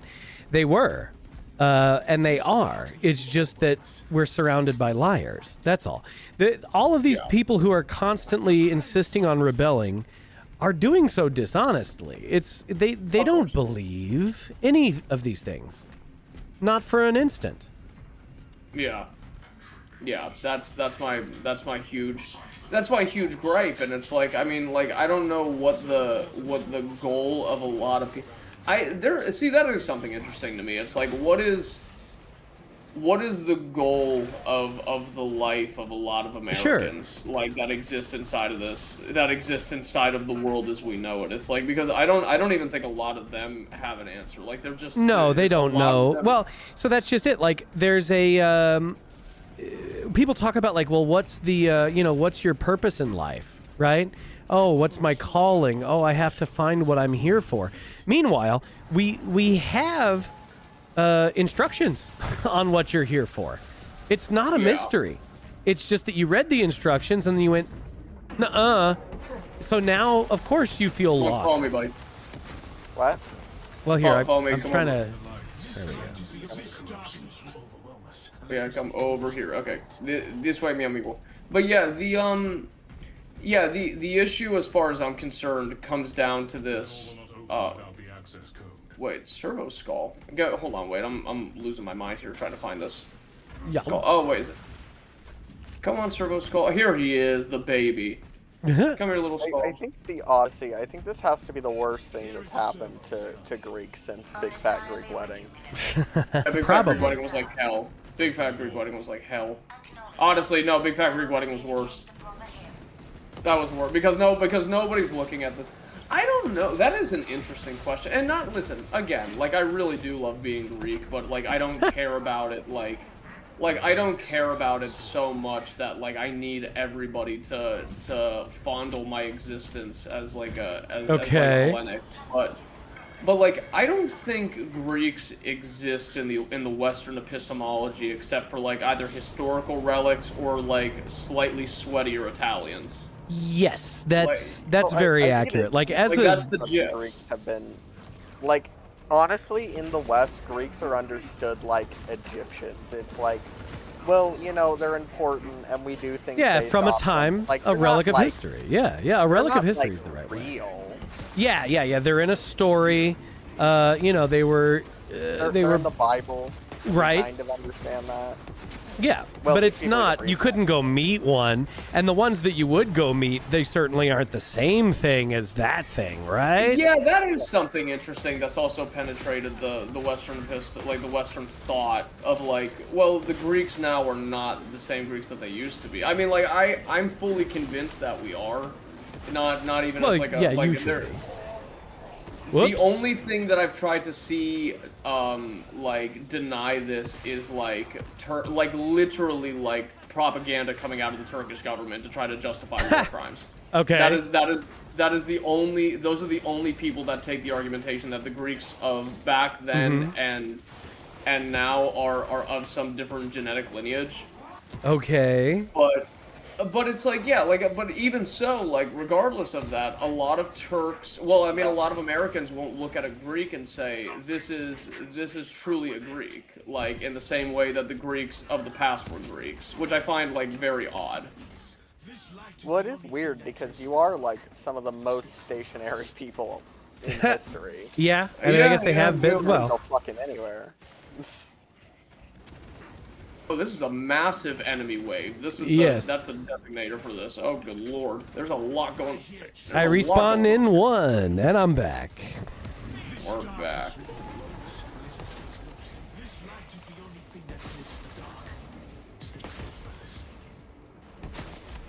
Where are you, buddy?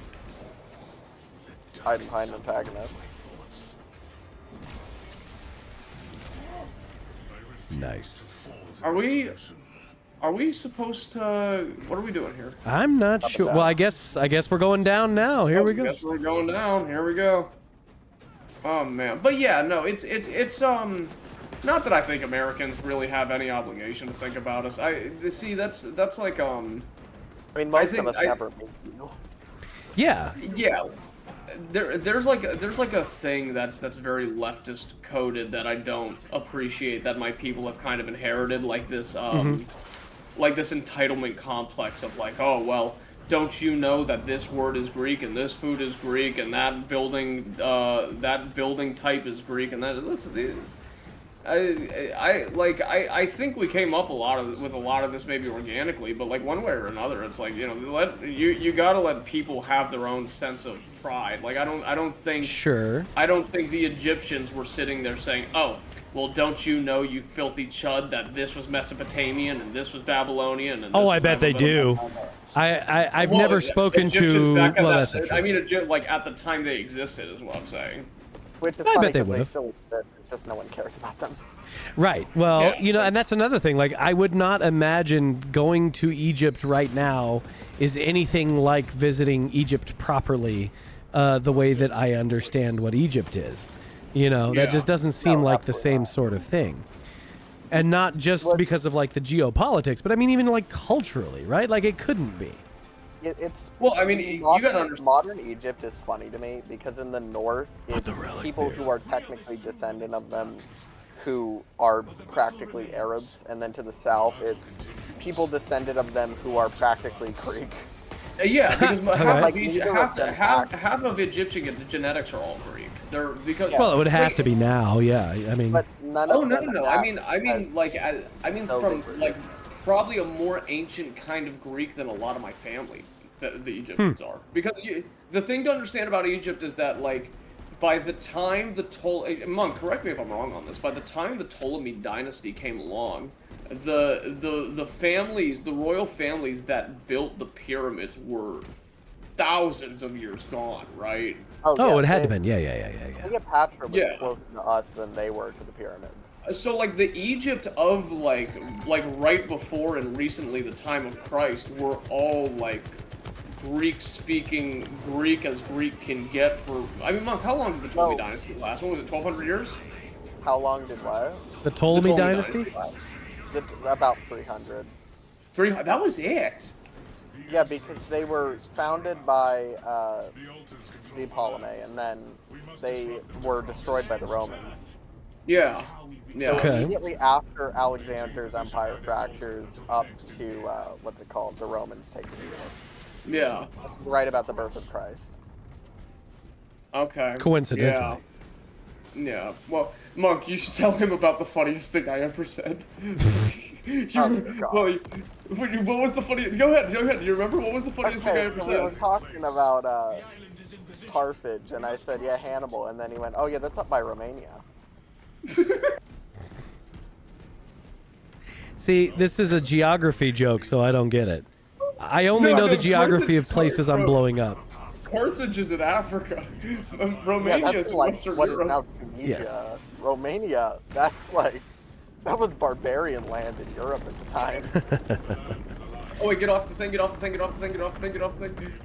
There we go. I mean, I think it's barbarian land right now for the most part. I mean, yeah. I made a No, really Romania. stupid joke the other day. Huh. My brother said something about Romanian girls, and I said, you gotta be careful because the dowry to her parents is a catalytic converter. You know what's my favorite meme? You ever see the one of Dua Lipa? And then somebody, because Dua Lipa looks great in the one picture, and then somebody quote tweeted it and was like, if you don't see the danger in this, you don't have good genetics because Genetic your blood memory that tells you to be scared of. because your blood memory would have let you know that her brothers were coming to steal your car. Oh. Yeah, that she's distracting you while her brothers lead away your cattle. Aw. Oh my god, it is so funny. Oh, that's nice. I do think that was like one of the, all things considered, that is one of the few actually pretty female celeb. I was talking to my girlfriend about this a couple days ago. It's like, well, like who is a really hot chick in movies? Like, and I'm not just saying like, yeah. Oh, she's I don't like, know, dude. Like, I haven't really been watching movies. B, No, I know. But like, but you see movie stars on like Instagram and shit, just like generally. Like, I out in am- the lot, you know what I mean? brother, I'm I'm gonna put banned something from low all on Meta it. products. I can't even use an Oculus. They've got me banned from everything. I have no idea what's going on Instagram. That's insane that Zuck's got the clamps down on you like that. He does not like me, and that's fair. I was very rude. Of course. He may have got a subpoena one time, and it was my fault. So I Indeed. understand. Right. Indeed. But like I mean just anybody. Like okay, who is there? Sydney like when I say a pretty female celebrity, Yeah. it's like No, there's the I Sydney mean- Sweeney stuff right now, right? I know she like, exists. But she's cute. She's realistically like a 6. Like she's not like Yeah, she's not even that great. Well, like, but like, so Just like I a think mid-white girl. I think Yeah, people but just that's- mid-white girls. we do. Like Yeah. an acceptable thing. of course, yeah.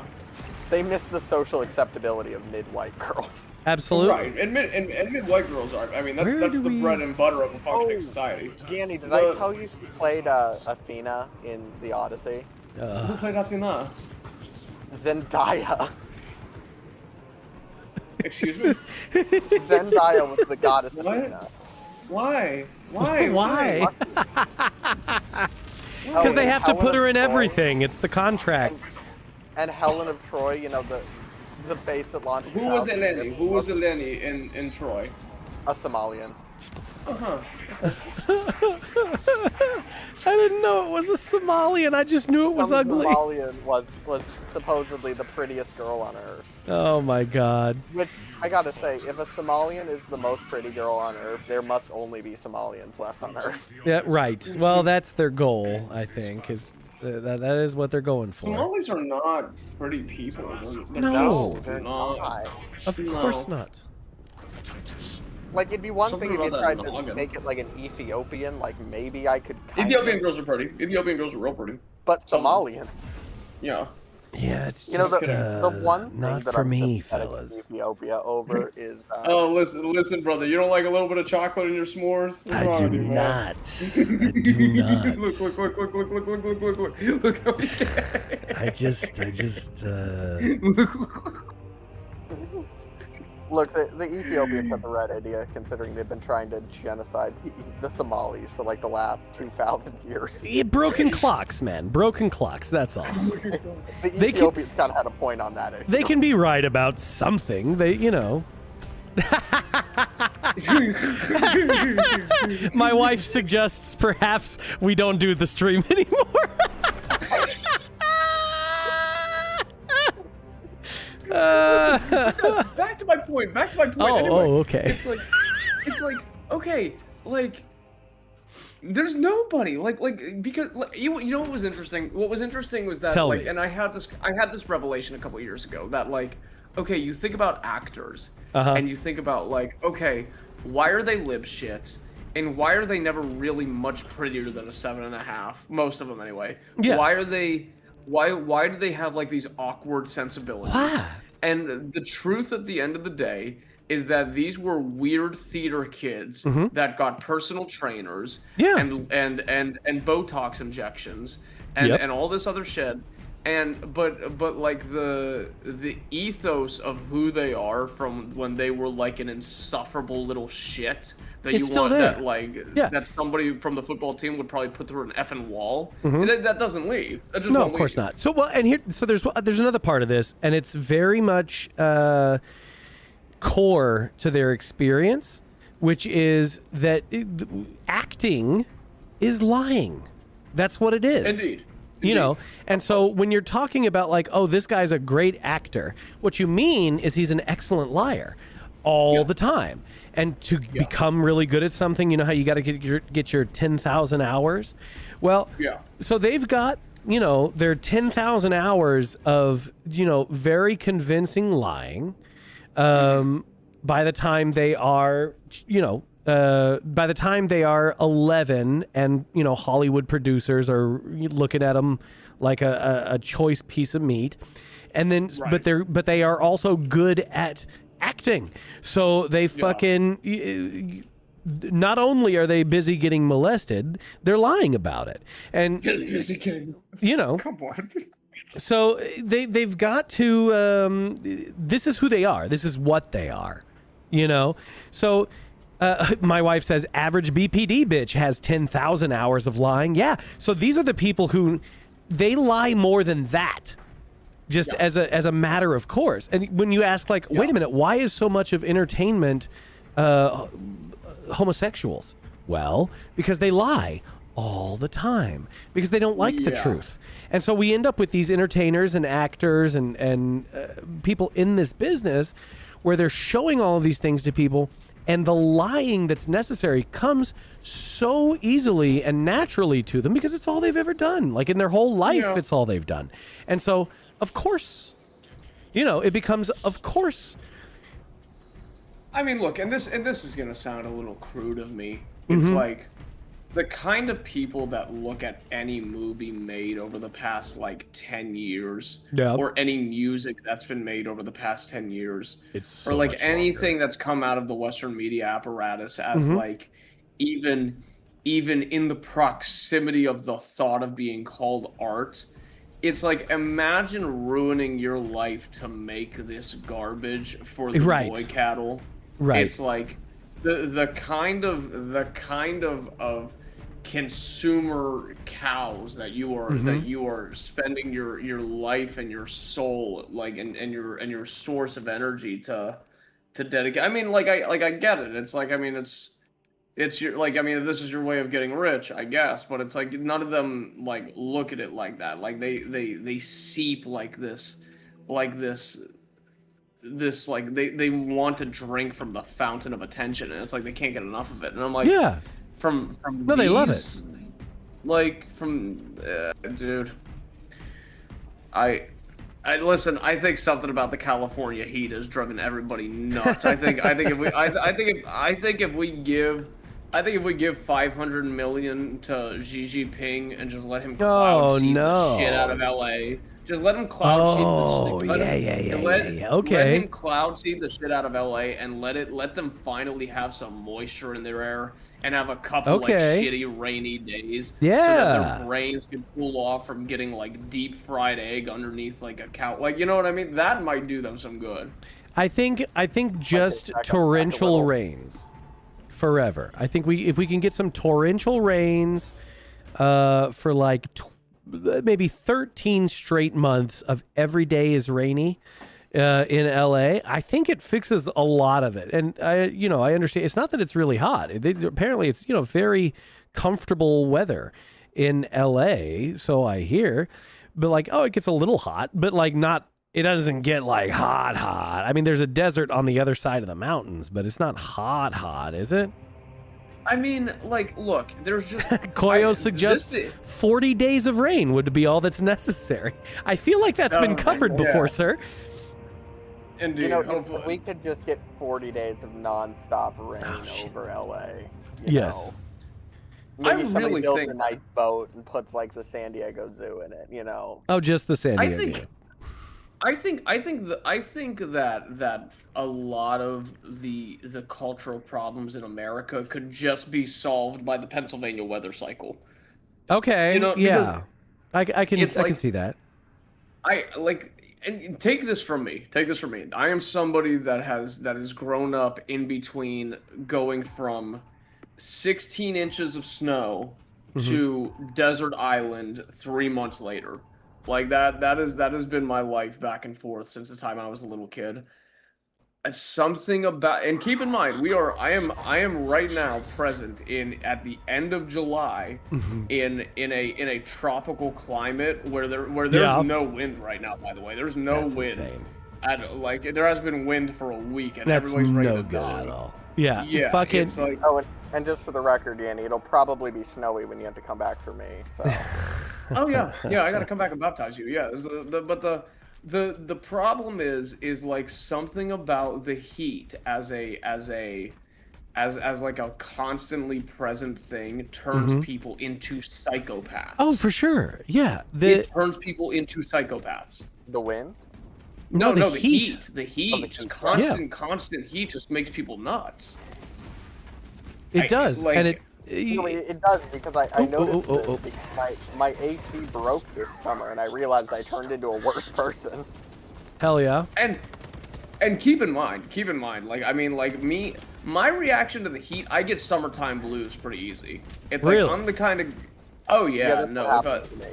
I get depressed in the summer too. No shit. yeah, I go crazy in the winter. That's when I get my crack energy.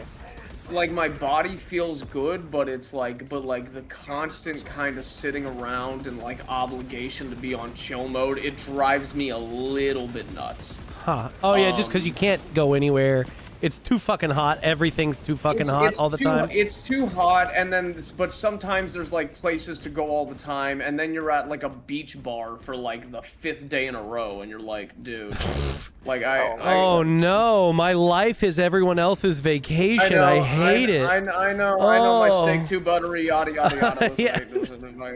But the point is like there's something found about the me, like, literal lotus eater. bro. It's. I'm like one of the hedonists from All Tomorrows. That's what I'm like. I'm like this frail, like weirdly shaped kind of like flailing animal with long hair that's like upset that I have too much time to relax. That's what I'm like in the summer. Oh my god. Well, see, I can't relax that long either. I don't know. Well, no, we talked about this a little bit last week. You know, I can't deal with like 4 days in a row. That fucking person you were talking to that's like, I'm gonna go on vacation and then I'm gonna take a month to relax. Yeah, from vacation. yes. Oh, yeah, yes, I have another to. Eastern European. Oh my god, dude. Another Eastern European. I can't. Yeah, you were like about to throw him out a window. I can't deal with it. It's too much relaxing. What the fuck are you talking about? I mean, like, Koyo says your steak is too buttery and your women are too Ethiopian. Indeed. The story of my life, brother. The story of my life. My ex-girlfriend of 2 years was half Moroccan. It's like, listen, brother. My life is defined by the solar system, brother. I have a love-hate relationship with the sun. But what's your new one? What race? A Greek, thank God. There we go. Finally, something that your mom won't hang you for. Yeah, finally, you might have a wedding to go to, maybe. But the point is like there's something like, I mean, the nuttiness that people get up to, and like people's temper, like people's threshold for like irritation just dropped to nothing. Like it just easily. It's too hot. Just easily, yeah. It's like, but I mean, when I get in the sun, it's I'm just called like, chilling out for a reason. You got to go chill. You got to go chill out. cool your heels. Oh man. Right? Yeah, no, and I like, you know what else happened the past couple days with the Odyssey specifically? I think somebody made a comment about Greeks not being white. If you saw my tan right now, I would lose the argument for. No, it was Ben Shapiro, and I was like, Oh yeah, as it much was as I Shapiro. hate Yeah, to- no. Oh, how I was how like, nice of him. I was like, as much as I hate to agree with Ben Shapiro, yeah, you don't want to do that. Thank you, Heartbreaking. Benjamin Shapiro. Thank you, Benjamin Shapiro. Yeah, Thank you, right. no, but brother. it's funny. Ben Shapiro says Greeks aren't white, and it's like heartbreaking. The worst person you know just made a great point. Yeah, Fantastic. exactly. Well, All right, hey, this my was- game crashed. Hang on a second. Let me. Oh my god, I don't know what the fuck's happening. That's okay. Let me kill it and restart it. No, like,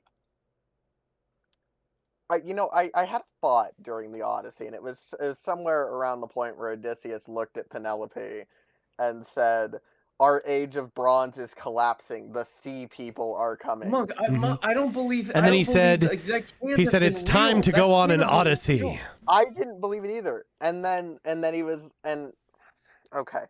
Basically, my thought was, we don't hate scholars enough. Oh, No, we don't. We don't. Obviously. Historians don't. are Yeah, like yeah, the yeah, worst yeah. people.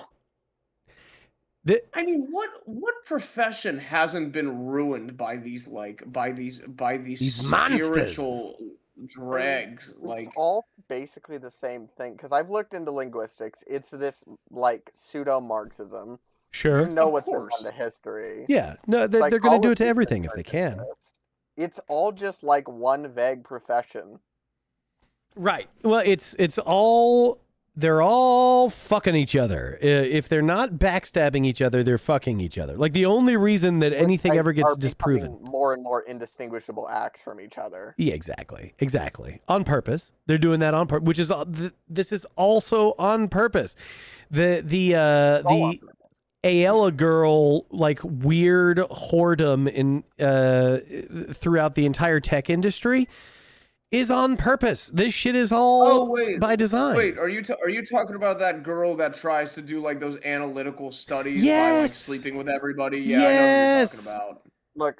Look, all I'm saying is I am currently in college to get 2 bachelor's degrees for some fucking reason. And it's all the same thing. Sure. Every class I've taken was the same class. Of course. Exactly. It's all one thing.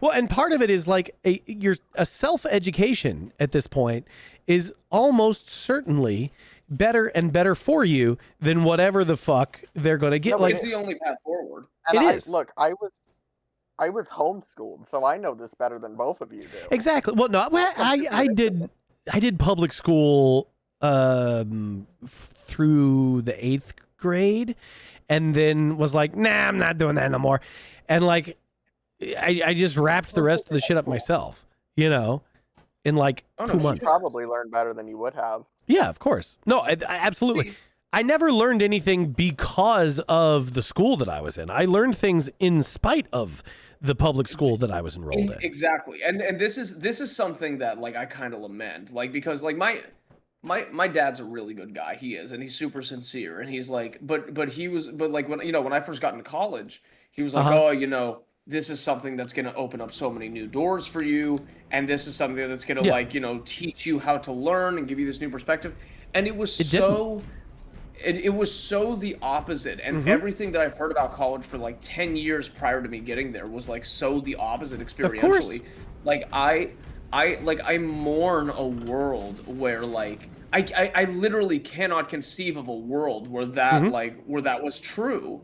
Right. And it's such a weird thing to think about, like a world in which college was a place that like actually expanded your perception capacity. Yeah. And like expanded your base of knowledge. Expanded your It's like- horizons. So I went on this whole like dramatic rant the other week about like the loss of the classical education. Like that's not a thing that happens in society anymore. no, of course not. Well, that would require the And classics. I have no idea where to like gather what that would have taught me for myself. Yeah. Because Well, the okay. institution just doesn't exist. Here's the treacherous intersection.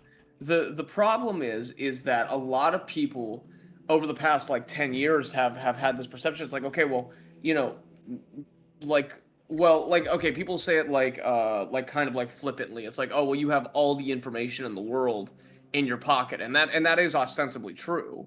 But like, you would think, especially now with like the prevalence of AI, that like people are going to start self-educating and people are going to. And I know a couple people that have done that and it's actually helped them. But for the vast majority of people, the unforeseen variable of the loss of personal willpower that has occurred over the past 15 years due to pornography, doom scrolling, socialization being exported onto digital devices. Yep. That introduction has completely ruined because a lot of people think that the only symptom is a lack of attention span in social and educational environments.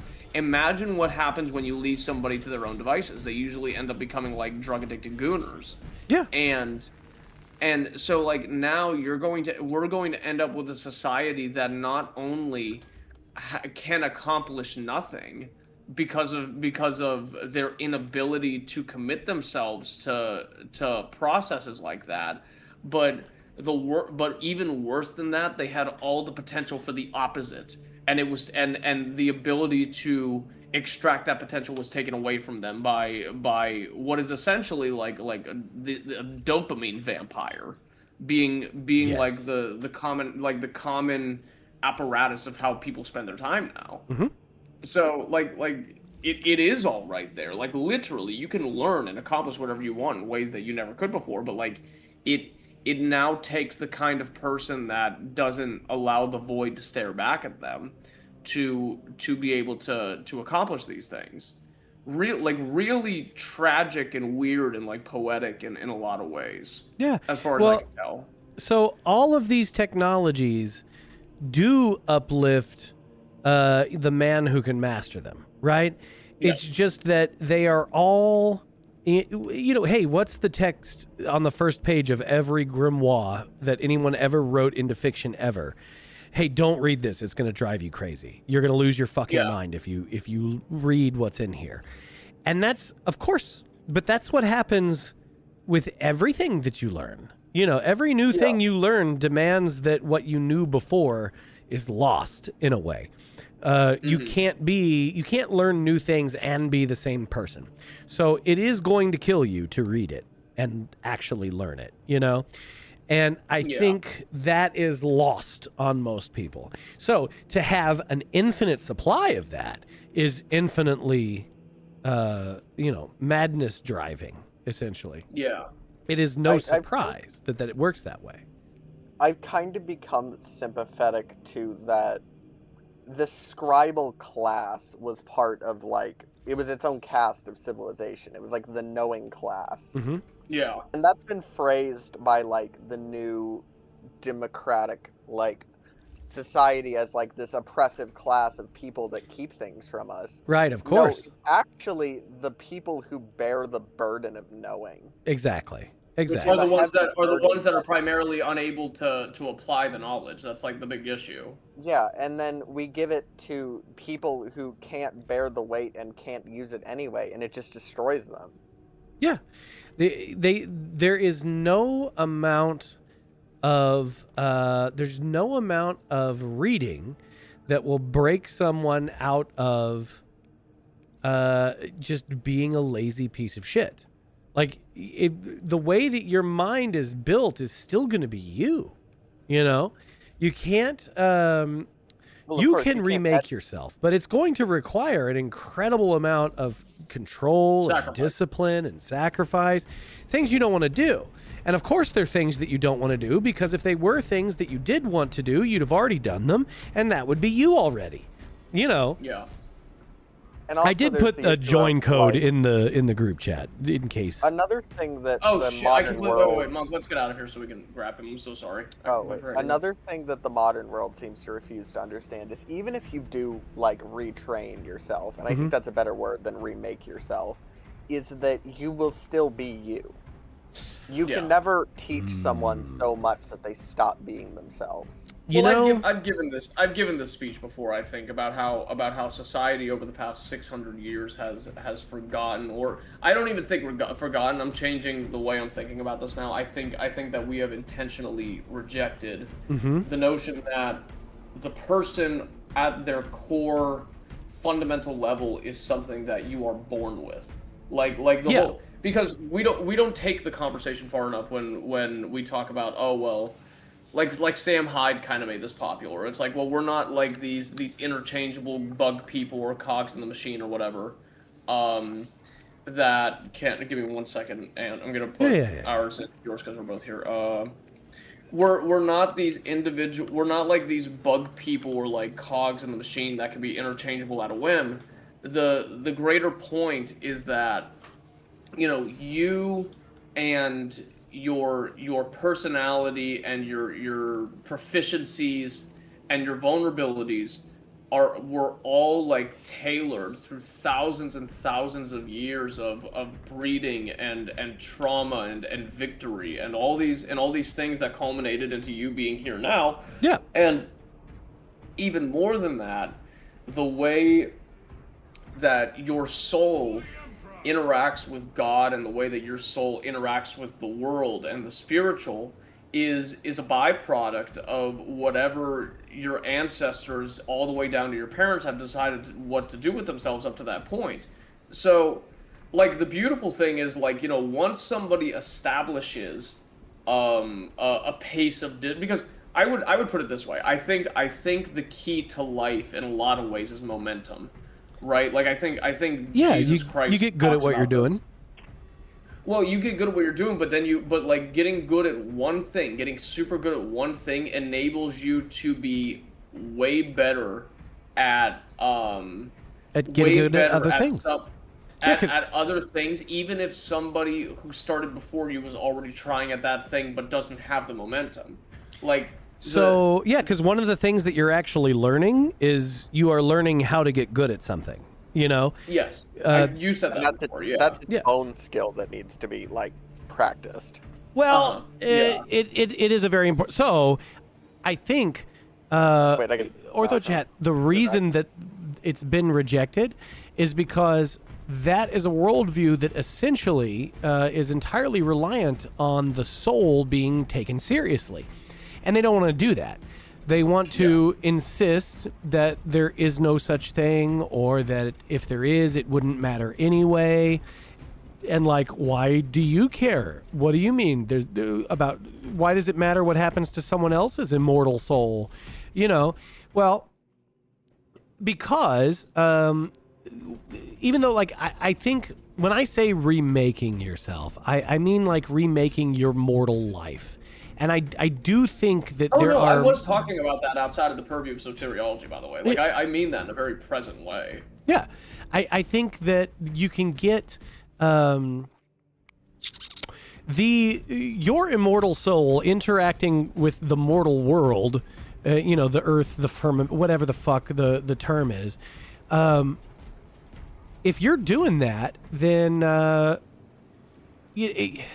it's going to do that in different ways all the time, right? So it's going to be But that individuality becomes beautified, is my point. Like, it can be, yeah, but you can, and you can also fuck it up, I think. But I think you can get better at that too. You can get more in touch with you. You in your mortal life can get more in touch with your immortal soul. Indeed. And so, if that's possible, then it kind of is a demand. Like at some point, and everybody that says you have figure to. yourself out, oh well, you have to find yourself.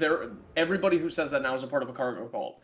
Right. Not a single person who says that knows what that means. Right. No, they don't know what that means, and they don't know what they mean by it. They just think it means. Oh, okay. Here, yeah, I see. You've sent me the thing here. Push that button.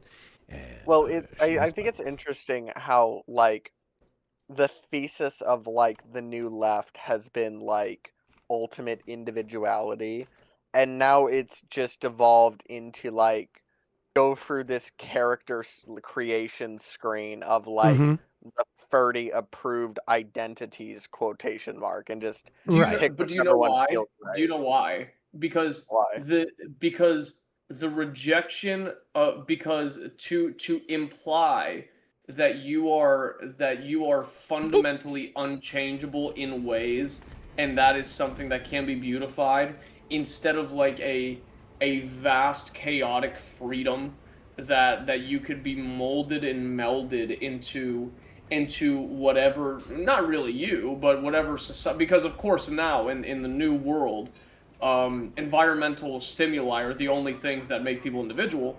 That's their hypothesis. Yeah, and you it's can't be the truth. completely fungible and completely an individual. That doesn't make any sense. Yeah, so the idea there is like, well, oh, well, you mean there's things about myself that I can't change, and I have to work within the constraints of those things. It's like, and I mean, we could even recondense this back down into the creativity and narrative conversation, where it's like, look at what happens when we reject tradition and we reject confines so utterly. Look at how art has fallen. Nobody can tell a good story anymore because the chains have been ripped away from us. Yeah. Like the idea behind The beauty idea. is that it is something outside of the default chaos. Not to say that it necessarily. Why did you leave again, Mr. Antagonist? Well, I was having connection issues, and so I tried to hop from one VPN to another, and it didn't behave properly. 1 second. Wait, 1 second. Here, wait. Do we still have the same? No, we don't. Here, I'll send you the new one. Pafooey. But yeah, no, it's like I think we've mentioned that at some point before about like, how constraints and confines or whatever. I mean, like, think of any great artist or any successful businessman. Like, a lot of them talk about how their inspiration or their fuel or their motivator came from something local, whether it's their family or whether it was something that they interacted with or encountered in their locality. It's like that doesn't exist anymore because everything is on the plate for everyone all the time. So there's like I think it puts this subconscious overbearing load on individuals to where, I mean, like why, like for the party or for rather the ideology of like infinite freedom, for the ideology of rebellion, why do they all look the same and do the same Yeah. things? Well, because I think they're the purpose of them being ultimate freedom and ultimate individuality was isolationism. I think it was to separate you from the support structures that you need to resist them. I think the point was to slide up to a girl and say, "Oh, honey, why don't you sneak out? Don't tell your dad," knowing full well that you're up to no good. You're going to talk her into being up to no good, and that was the point. And so That's a really good point. That is a really good point. yeah, It's they didn't say, "Oh, you can be your full self without God," to make you better. They did that to make sure that you'd be far enough away from God so they could snatch you. That's all. that Yeah, speaks. That's go ahead. They're uniform in how little they have each other's backs. Yeah. Yeah. Oh, yeah. The backstabbing. Oh, the backstabbing Which then makes is. it easy for the guy on top to herd them like cattle. Of course. The thing that speaks to me the most about what you just said is that it also made me realize that really no thought structure can truly ever exist inside of a vacuum of everything, because like who said it? I think Monk said it a little bit ago, or maybe you said it, Antagonist. The new unifying principle is antithesis to the presupposed order itself that existed over the past like 400 years. Like that's what it's defined by, because maybe there is elements of what they are that Danny, were you here when I said that? I think the idea. Yes, you were here when I said that. what? What you said, Yeah. pretty much. Yeah. the idea is like, The you idea. know, they're. What'd you say, Zach? Sorry. No, go ahead. Sorry. Every time you say the idea, I think of that I can't remember his name right now, but the guy that he says it. White people, that fucking guy, the way he says that guy. the idea, Yeah. and I can't fucking stop. I just mimic it every time you say it. It's nonsense. Don't worry about it. That guy, because he did some interview with he did like some sit down dinner with like a light skinned dude that was like a journalist or something, and he was like, oh my god, he was like trying to do like this thing of like white like cultural preservationism or whatever, and he just like he never picked up steam, I don't think. Like, he's a really big deal to a lot of people, and I just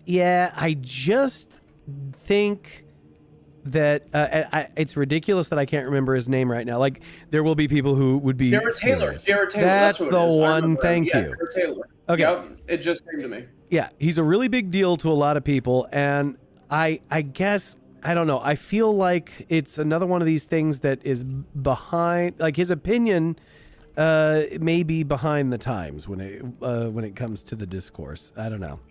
Yeah, I mean, at his core, he's old, putting up his own fight. But yeah, he's a dorky old man. It's like, I mean, you're allowed to say that. It's like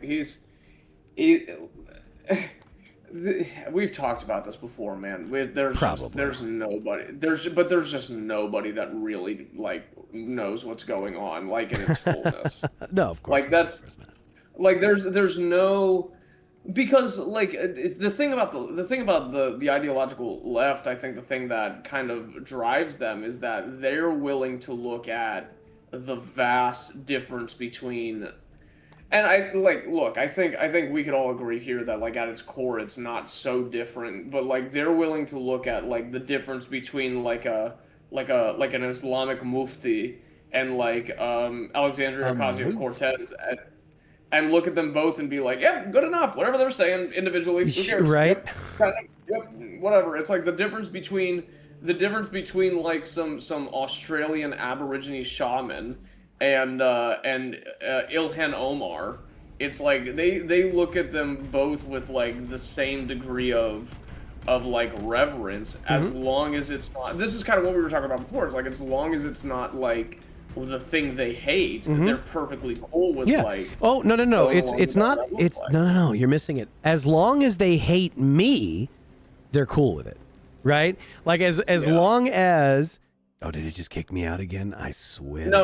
I started the Okay. campaign because I think, I don't know who. I just remembered we were trying to play through the campaign together, and I'm not entirely sure whose campaign we left off on, but we'll see. Word, but yeah. So what they are actually united in is hatred, and they're really good at it. It's actually impressive. They've done a great job. And it's what they're best at. They deny the truth. That's what they do. And if they can get you to deny the truth with them, then you're on the same side against their enemies. And that's the only thing that matters. So, in that, they're good forever. All right, so I'm standing here in the assemble thing. Why is this not starting? Yeah, this is weird. I don't know. That's a bit odd. Am I doing something wrong here? Let's try that again. It's a bit weird. It's like the new left is so interesting because like let's change history has repeatedly proven that common enemies unite people. Yeah. But never, I don't think, has anyone united under such a nebulous enemy. Yeah. Well, luckily, like what they've united against is the truth. And it's actually really easy to do, because once you make someone a liar, for them to ever turn on you, they have to admit what a fucking liar they were. Yeah. They have to come forth and confess, I've been a real piece of shit. Oh, guys, by the way, ways. go put on your best characters, like the best people you got in this. But what are we on? We're gonna do the hard version of the thing we did at the very beginning, so we can try to get the blue points. But oh my. But I got one. Yeah, trick. no, it's so odd. Like, but like, operationally, like, you got to look at these people. It's like again, what is the point of your existence? What drives you, like, to live in that state constantly, just like vitriol? It's the only effect they can have. So it is much easier to break something than to make it, and so they can affect things so much larger than them. And they're people that don't have a lot of power or skill or ability, and they can just have this outsized effect, which is very gratifying. You know, oh my goodness, I love trolling giant accounts. I miss the older days of Twitter where, you know, like celebrities hadn't really figured out not to read what I said, you know? And so you've got someone with 15 million followers arguing with you because I've obliquely misunderstood whatever they were saying in an exciting way, and they're stupid enough to boost it. You know, I loved that shit. It was great fun. Well, these people are doing the same thing, but they're doing it with society. They're doing it with history. You know, and if they can, oh my goodness, if we can make Helen of Troy Somalian, then Guys, I think my game's... Let me reset my game. I'm sorry. It's maybe so. weird. You guys know who Emma Watson is, I hope. Yes, I know who Emma Watson is, Hermione, right? What? What? Is she not from Harry Potter? Is that not her? Is that a different Watson? No, that's Emma Wills. Wait. Oh, wait, did I say Watson? You God did damn it. say Yeah, you Watson. said Emma Watson. I Who's meant also, Emma I think, a celebrity. I don't I know. meant Emma Wilson, the quotation mark scholar. The one who did the really awful Foyd translation of Odyssey? Is it that one? Yeah, that's what the new movie was based off of. Of course. Yeah. Listen. Oh my god, wait, is it real? I didn't even make that connection. Yeah, of course No, they didn't use the real one. It's funny because it's like every time in the Odyssey movie that a woman talks for more than 2 lines, it's like they get possessed by a 21st century feminist. And it's because that's basically what's happening. Okay. All right, I see. And it's always like totally out of character shit. Like I can Of course. tell they butchered Penelope completely. Because there's a scene where like her son comes up and he's like, it's when he tells her that she has to remarry, and she's like, "Wow, if only I could be queen, but you're a boy, so you're more important than me." Blah blah blah, and she goes on like this feminist rant, but then she ends it with, "I miss Odysseus," and then she storms out, and it just makes no fucking sense. Yeah, that sounds like some shit they'd write. I miss Odysseus, but fuck all men. Drops question mark? God damn it, dude. It's just the worst. Everything they do is just the fucking worst all the damn time. So to sum up what the Emma Wilson translation is like, it's basically, imagine all of the women in the Odyssey graduated from a Marxist university. Okay. And then she subtracts 20 IQ points from all the men to make the women look better. Sure. Well, I mean, I guess you'd have to. That's the Emma Wilson quotation mark translation. Uh-huh. Because I'm pretty sure she's actually been outed as not actually knowing Greek. Like, other scholars have called her on it. She doesn't actually know Greek. Oh, that's amazing. She pretty much just went through existing translations with a penknife and made it all. Okay. When? I'm gonna do the next one. I'm gonna do the next Odyssey translation. That's gonna Monk. Monk. That's gonna be our next thing. We're gonna make a movie. How's that sound? Oh God. Do it. Oh Who do I Lord. get to be? Who do I get to be? Oh no, not that kind of make a movie. No. You get to do the hard part. I wanted to make a comedy about Orthodox priests. I really wanted to do that for a while. I was thinking about it. Well, you know, Ganny, it doesn't really matter because we'll just write a book about our lives at the end when we're old, and that'll just. I put the thing in the Discord group chat. We'll see if we can. No, Ganny, that's just me and your life. Yeah, that's us. Yeah, that's us. I wanted to make something with like a priest whose spiritual confessor is like an aging abbess, like, but he's like a Russian priest and the abbess is Greek, and like he has like this buddy that's like in the Patriarchate of Alexandria, and it's like a buddy comedy. I wanted to do something like that, but That actually sounds kind of funny. yeah, no, yeah, I was gonna make like a trip, but like a guy adventure thing. I wanted to make something funny like that. Okay, dude adventure.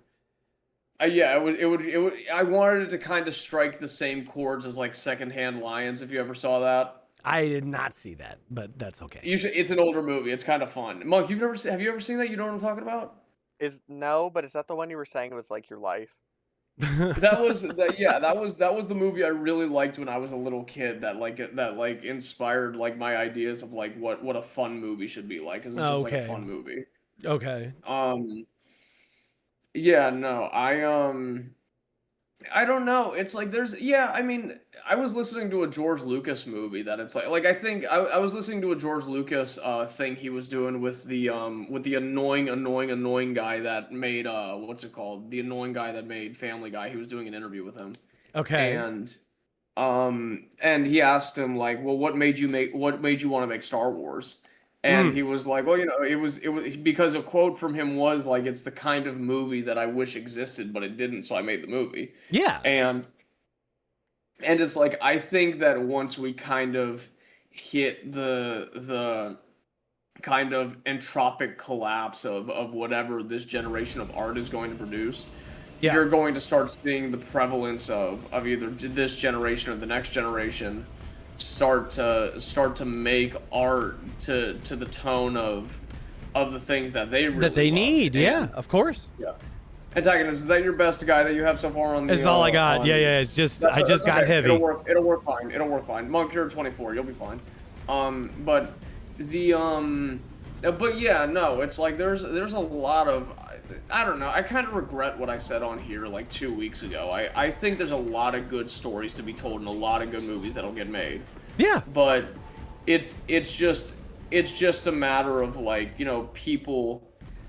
I also, and see, this is also something I've been thinking about for a while. I think there's going to be two parallel diversity paradigms coming within like Western thought. Okay. Soon. I think this is going to be something established. I think that there's going to be the more like it's going to be an adjustment. Things are never going to be the same, but sure, I think there's going to be a side, which is kind of what we see now, where there's going to be the very metropolitan, like kind of progressive sensibility of, well, you know, differences, whatever differences may be, are a good thing, and if you reject those differences being 3 feet away from you at all times, you're a bad person. And then there's going to be a very analytical, the opposite, but also like kind of like the parallel stream of diversity empathy that's going to exist. I think is going to be this kind of semi-classical,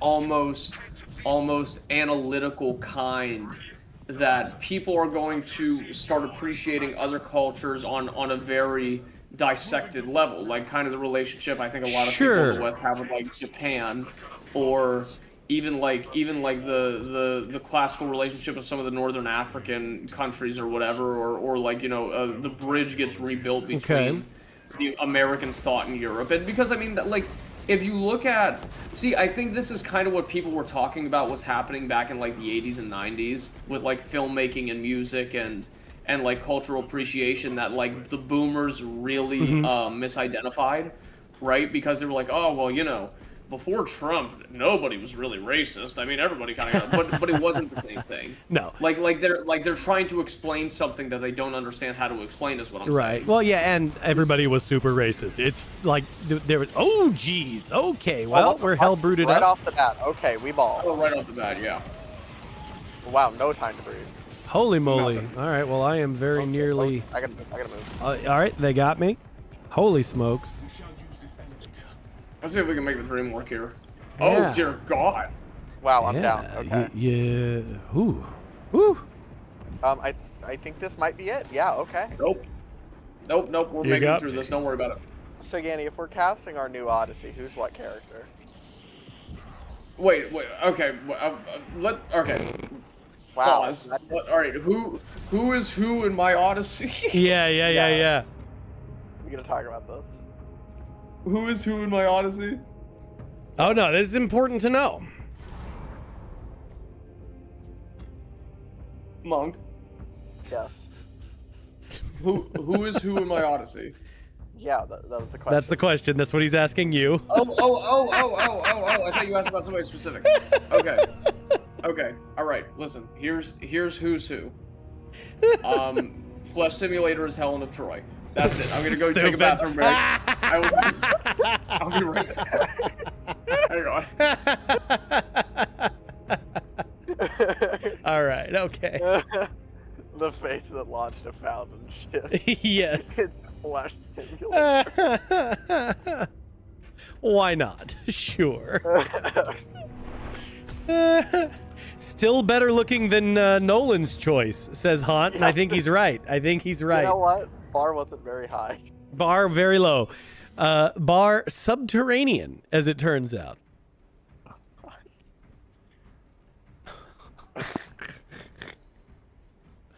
Holy moly. I got 20 XP from whatever we just did. Hell yeah. We killed 4 Zangors and then got smoked by a Hellbrute, so I think that's appropriate. And then got curb stomped by the Hellbrute. Yeah, that's about how that went. We gotta try that again when he gets back. Oh shit, That was kind of embarrassing. I didn't realize he left. Okay. And no, we just dropped that on us and then went to the bathroom. Nice, You know, nice. Oh, that is what. Okay, now I understand. Just have him do like the Transformers do, and give him a wig and a mask. He'll charm you with his eyes. No. Okay. So, this will be assistant directed by Michael Bay. Oh, good. Yeah. Yes, Stoney. I'm working on the Catboy avatar. Yes. Okay, yes. Look at the Trojan horse blows up. Oh. And then there's a lens flare. Yeah. Of There's a course. lens flare, Of course. And then the camera spins around it. There's a lens flare and Megan Fox is like in the distance. Well, now we're talking, right? Megan Fox is at least like somewhat human shape. You just got to keep her thumb covered up. Oh. Yeah, absolutely. Yeah, no, I'm giving Michael Bay ketamine, and we're gonna see. Okay, here's the thing. We've been given a unique opportunity because I don't think we can make something worse than what already exists. That's true. No. This is okay. So who's in the Odyssey? Let me see. Let me see because I haven't read the Odyssey in 10 years. Let me see. It's been a long Who's the Agamemnon? I mean, he's barely in the Odyssey, but yeah, still. Agamemnon is going to be whatever gay flight attendant has the tightest shirt on my way back from Greece to America. Oh my god. Okay. That's who's going to save Flesh Simulator. Yeah, that's who's Perfect. gonna save.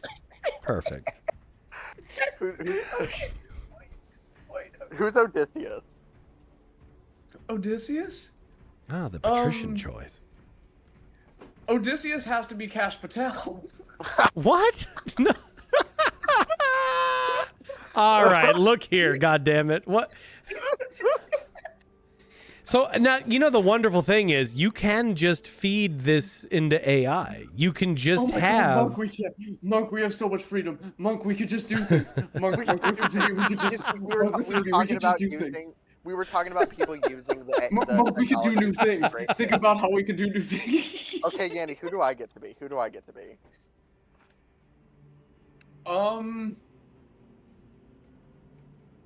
Who's in the? I don't know who's in the Odyssey. Wait. Let me see. Let me remind myself. I think we know who you are. You're one of the suitors. Indeed. And I want Kash Patel to stab me. Let me see. Let me see. Oh my god, wait. Okay, wait. Telemachus. Okay, so Telemachus is gonna be... Who's gonna be Telemachus? Is that Telemachus? Is that what you're saying? Yeah. my God. Oh, his okay, name's- okay. His name's Yeah, Telemachus. Wait, his name's Dude. what? Telemachus. What's that in American? Telemachus. Telemachus. There you go. Okay, so- I think we should make George the Cyclops. From Seinfeld? George from Seinfeld? No, this guy would know.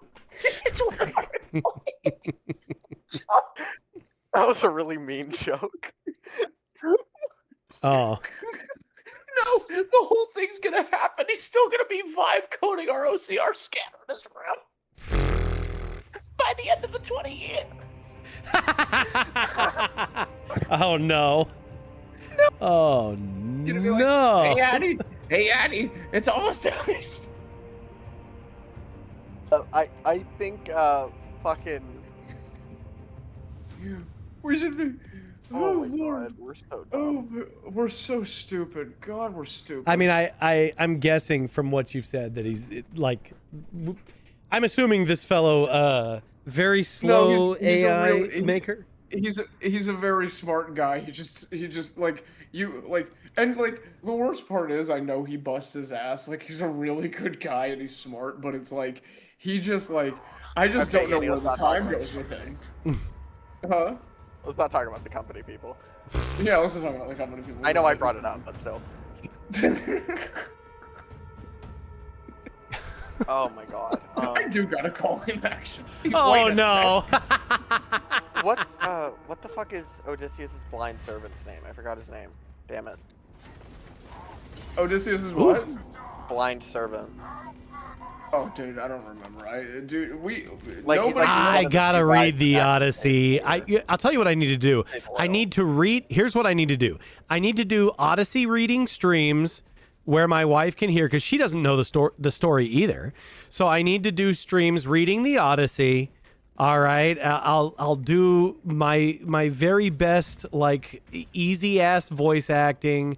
I told you the version that I've got here, that it's nice and leather bound and all that. And that's what we need to do. I need to do that for fucking 6 or 8 weeks until Yeah. that's done. Oh my God. Greek kids will read the Homeric classics by the time they get like they'll read them in high school and they'll Sure. I think I explained this to you before. They usually learn ancient Greek as like their second language. Because like in America you'll learn Spanish or French or whatever in high Sure. school. Greek kids in Greek high schools will learn ancient Greek, and then if they want to take a secondary elective they'll learn I love No. how Greece is such a self-centered nation that the second language is Greek.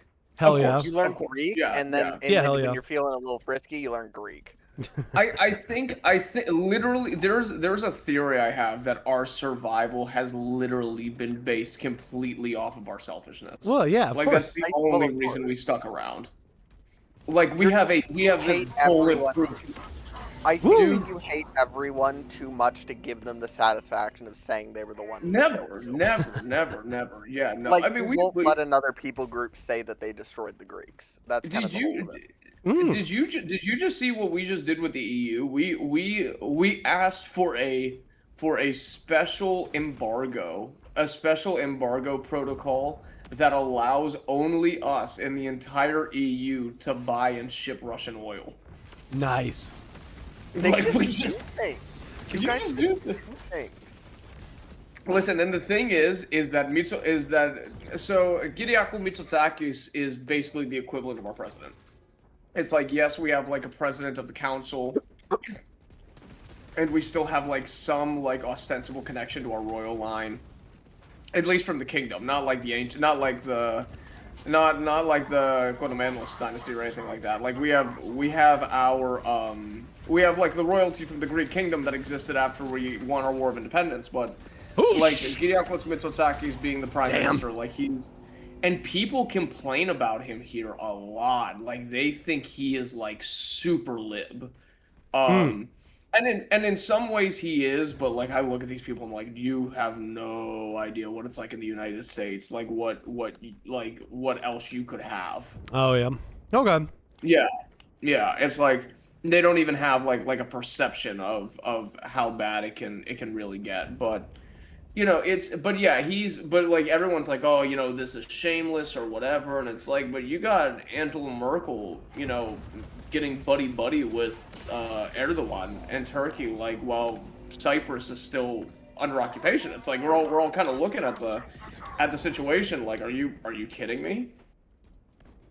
Yanni, I'm gonna text you something because I don't think I can say this out loud. Okay, But am I this gonna is- laugh? this Let me is- see this. This is my casting call.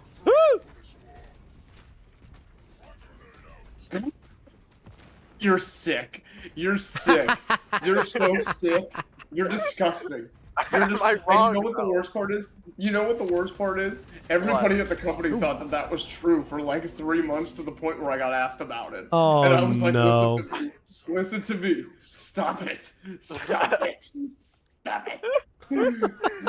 Oh god, antagonist. Once we end tonight, I really want to like tell you that. Oh no. And Okay, do you- well, do you- I look do you forward to we're the not story. gonna- do you stream after we get off for the night? Not usually. Well, but sometimes, if I just have a bunch of extra energy, I will.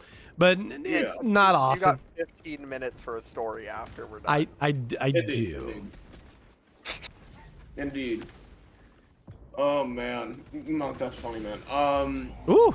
But yeah, no. So it's like, yeah, I don't know. I mean, the whole Odyssey thing. It's like, look, I think we're past a point in our society where like Now, I am interested to see what happens when we start like going back, like at least into like recent American film history and start trying to redo stuff like that and the disaster that causes. Because like I'm convinced that nobody is brave enough or no studios are willing to give out money for original pieces anymore because they Yeah, just see them why as would you? abject failures. Yeah, of course. Well, Well, because because they I mean- will be. They will be abject failures. The only things that really make money are like what is basically like softcore porn. You get the point. I do. The yeah. but I couldn't say it. But it's either that or it's like, oh my, I think I told you about that one movie I saw. I still think about it. It was so bad. Like not like bad like We're getting like our ass kicked here, I'm gonna be honest. huh? In this game, we're getting our ass kicked. Yep. Yeah, no, we're getting mollywopped, but do you remember what I was talking about? You really should see it just so you could laugh at how What was bad it it called? is. The Materialist. It had the girl from 50 Shades of Grey in it, and the Oh parallel yeah. yeah, and the parallel love interests were Pedro Pascal as a multimillionaire. Yes. And Chris Yeah, you told me Evans, about this. who's room sharing. Yeah. It's an incredible film. So someone, there has to be a word for it. What is the name? What is the word for like an actress or an actor that plays roles that like have similar themes and you start to hate them for it? Like Typecast. She has only been typecast as a singular role. Okay. Where it is somebody who has like an insurmountable to thought amount of just everything given to her on a silver platter and manages to make her own life miserable for arbitrary emotional reasons. That is the and she is rewarded for making herself miserable for arbitrary emotional reasons. I hate that woman. I hate that woman so viscerally. I didn't think I could hate something on a screen like this. Like it's incredible. You have to go see it. I don't know what other actor do I really just like that just like grinds me. You know what is really funny, and it ironically like creates like this joy in my heart. I'm so happy that Star Wars 7, 8, and 9 failed so miserably that the only one who had their career like do anything after those movies was the one that had things going for them originally. Which one was that? You know what I mean? Adam Driver. Oh yeah. Okay, that's true. Yeah, because I guess because he does the SNL and sure. Everyone else is just finished. yeah, because you don't hear about John Boyega outside of the context of those movies. You don't hear about Daisy Ridley. You don't hear about I think the one. He's not a bad looking dude. The Puerto Rican or whatever his name is. You know who I'm talking about. The guy that played Poe Dameron or whatever his name is. His career went nowhere. Puerto Rican. I don't know. He's Latin American or something like that. But but yeah, no, those movies are so universally hated that all those people who got to contribute to that slop just had their potential careers nuked from orbit due to the reception. Well, that's probably for the best. Yeah, and it worked out swimmingly. Monk, you still there? Oh, Yeah. I could, I was amazed how much like when I was a kid, I loved Star Wars, and I was just surprised how much, just how bad the 7, 8, and 9 were to make me not. I never watched 9. I never saw it. I missed 8, and I don't think I missed anything. No, yeah. It was the worst thing you could have ever watched. Yeah, Last Jedi was horrific. Yeah, I just don't see any reason. Why did it get locked on surprised? Yeah, I saw 9, and my advice to you is don't. Yeah, of course. that sounds right. I don't know. I feel like most likely the mission at hand was to destroy it. I don't feel like they. I mean, after they buying it for $4 billion, I mean, like, God, like. Yeah. George Lucas, in a lot of ways, is the potential future of Gabe Newell if he decided to truly turn to the dark side and destroy everything that he created wonderful. That's really what it is. Probably. You know what I mean? It's like, because even okay, I'm gonna give you an even worse black pill. So you know who Dave Filoni is? I don't.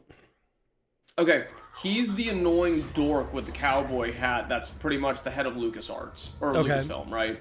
And he's not really in charge of the movies. Like the movies and like the movies are completely delineated away from like the animated series and like and a lot of the TV shows and the video games and stuff like that, which for all intents and purposes, like I appreciate those parts of Star Wars far more than I appreciate the movies, like on a deep level. Like KOTOR shaped my life in a really weird way. KOTOR, like the Clone Wars cartoons, stuff like that, and all the slop that you see now. Do you remember? The Clone Wars cartoons? The Clone Wars cartoons that came out in 2003. Nope. The two.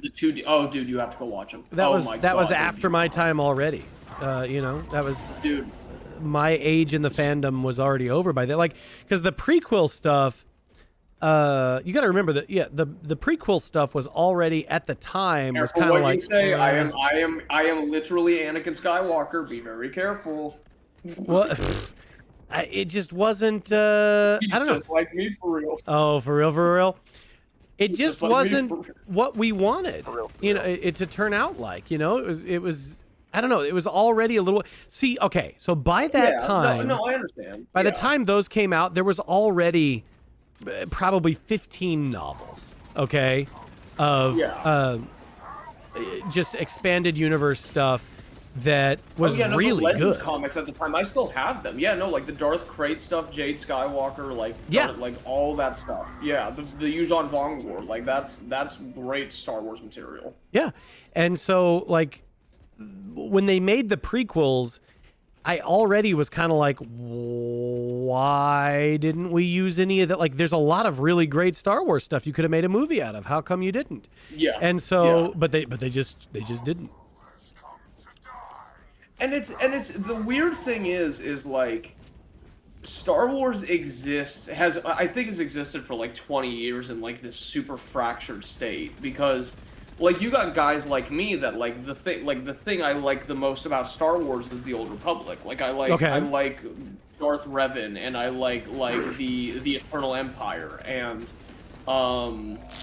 like stuff pertaining to like Naga Sadow and like the ancient Sith religion. Like that's my bread and butter. But then you have people that like you that are like super like when you did like it at least that were like there's a whole cohort of people that grew up with the first three movies that Yeah. are really into like the very kind of like space operatic like kind of Greek drama element of what could be like a space fantasy movie. And then Yeah. you have people who are super into the Clone Wars, and I like Clone Wars a lot too, but it's like it's so divided and that's what makes it easier for I think me and Monk to be Star Wars fans because like we can look at like the 2 or 3 eras of it that we like and the rest could just be like, yeah, that's for you weird like animals. You know what I mean? It's like that's like always been our thing. And but it sucks though because it's like we just know that we're never really gonna get I never really got into the Clone Wars, but I love like the original trilogy stuff, and then I like the Old Republic stuff. yeah. And then everything else you just leave to the dogs. Yeah, that's basically it. Yeah, yeah. Like even, I mean, I don't know. It's like, but I think I think Star Wars is like on a larger point, like in this particularly weird situation where it's like, it exists as like this thing that's existed so long generationally that you have this multi-tiered divide of like 3 or 4 generations that grew up and enjoyed different stuff from it, and like I have nothing to relate to with somebody that like 7, 8, or 9, Right. and in a lot of ways, as much as I love the movies, I have nothing to really relate to somebody that as a Star Wars fan that like grew up with 4, 5, and 6 and was like, oh yeah, like after this things got changed. It's like I think episode 1 came out when I was born. Like in 99. Yeah. Or something like that. Which is Well- isn't that but do you see what I'm saying? Isn't that crazy? Yeah. By the time Like- I was born, fucking 6 was already out for 2 years. What? Revenge of the Sith? Yeah. Isn't that nuts? Like it's like this thing that like 3 years, actually. yeah, it's like divisionally. It's like I mean And by then the I talked to time- my parents, and they grew up with like fucking 4, 5, and 6, and they're like, "Oh yeah, everything after that sucks." And I'm just like, "Are we for real?" Yeah, probably. I mean, 4, 5, and 6 were the actual story, and then the rest of it was like other stories, you know. And it's such a goofy thing to have to get passionate about ever because it is. I mean, it is fiction. It was good fiction, but it is fiction, you know. So yeah.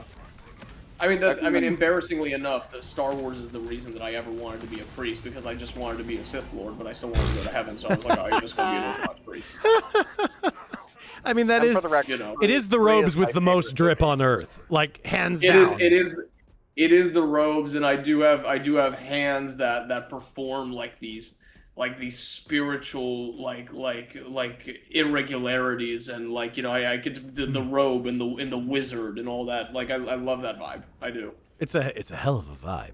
It's a great It is gig a if hell you of can a get vibe. it. Well, I mean, and that's something else I think that's going to be regrettable about society. I mean, like, what does it look like when the wizard cast is like fully is I mean, it's been fully rejected for a while, but what does it look like when the wizard cast is like removed as an archetype of the local sphere? Lord, I think we've they've seen made me the a- guy. Here we go. Because what is the that's my question. What is the wizard class of America? Like I would think it's like what, like the guys that work at what, like the DHS or something like that, or like some like unexciting, like drivel, like pathetic people. Well, when you say wizard class, I guess we might mean different things by this. Like the wise teachers around which the common people congregate. We don't or have whatever. one. That's like, the whole thing with America is that there is no wizard class here. There has to be something like that. Well, But unless there's there is not. a That's wizard how we Remember what ended I up was how we saying? are. Remember what I was saying earlier about the wizard cast, or about the knowing class? Yeah. That's the wizard cast. We basically, the thesis of the American and then later French Revolution was execute the wizard class and then give their books to the peasants. Yeah, that is the problem spirit is- of the French Revolution. And the problem of that is that the peasants don't know what to do with any of it. Yeah, Yep. they don't. That wasn't really the feats of the American Revolution, but it was definitely of the French Revolution. Oh yeah. Well, it was incidentally that for the American Revolution, and it was explicitly that for the French Revolution.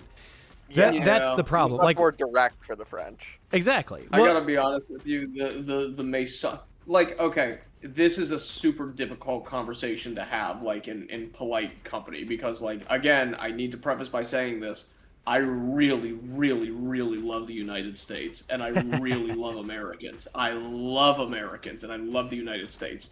But USA, USA. American number one, USA, obviously. USA. I love Eagles. But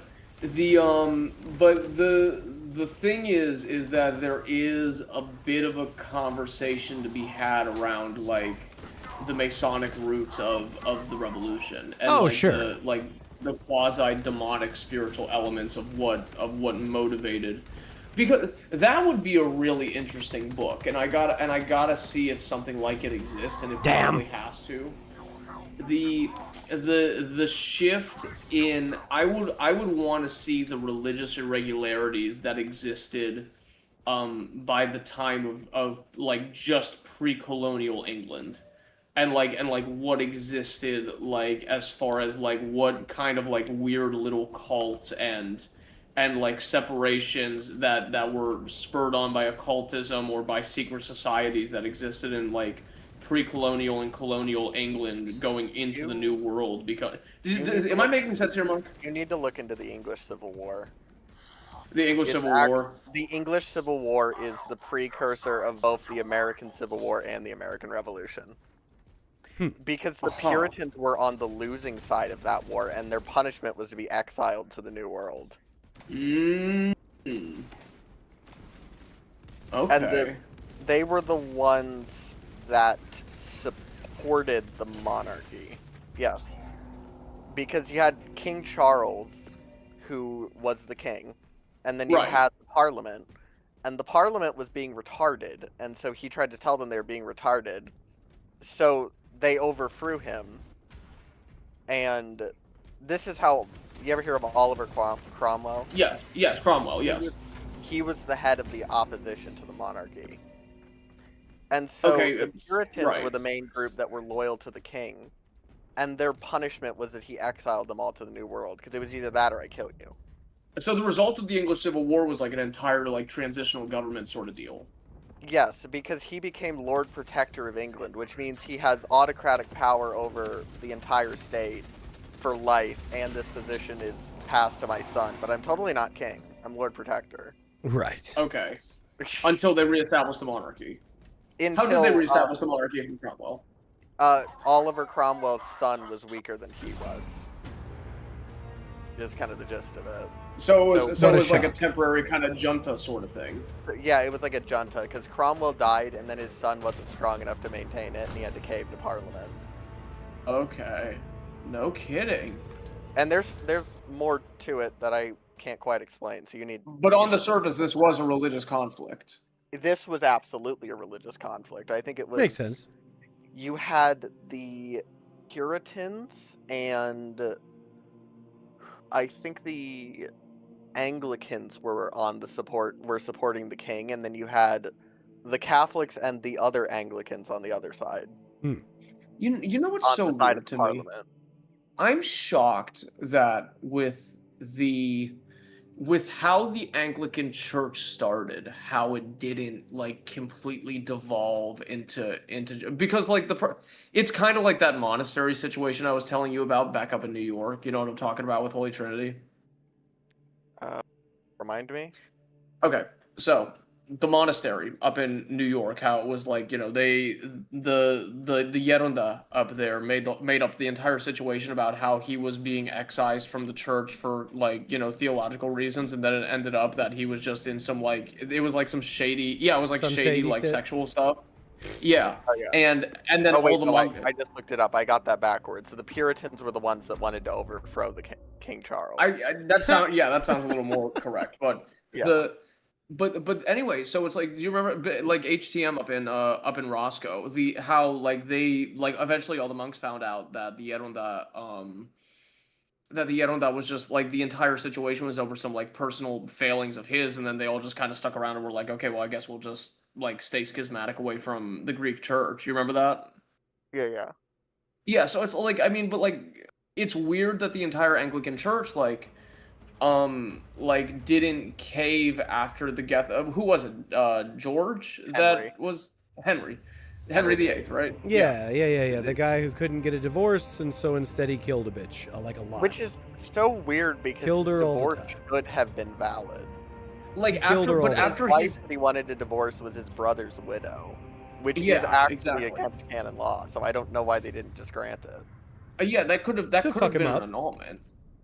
That could have absolutely been an annulment. But it's like, why did they keep going after Henry's death? I think they just enjoyed the new political freedom from the continent. I think that's kind of the gist of it. Oh yeah. Right.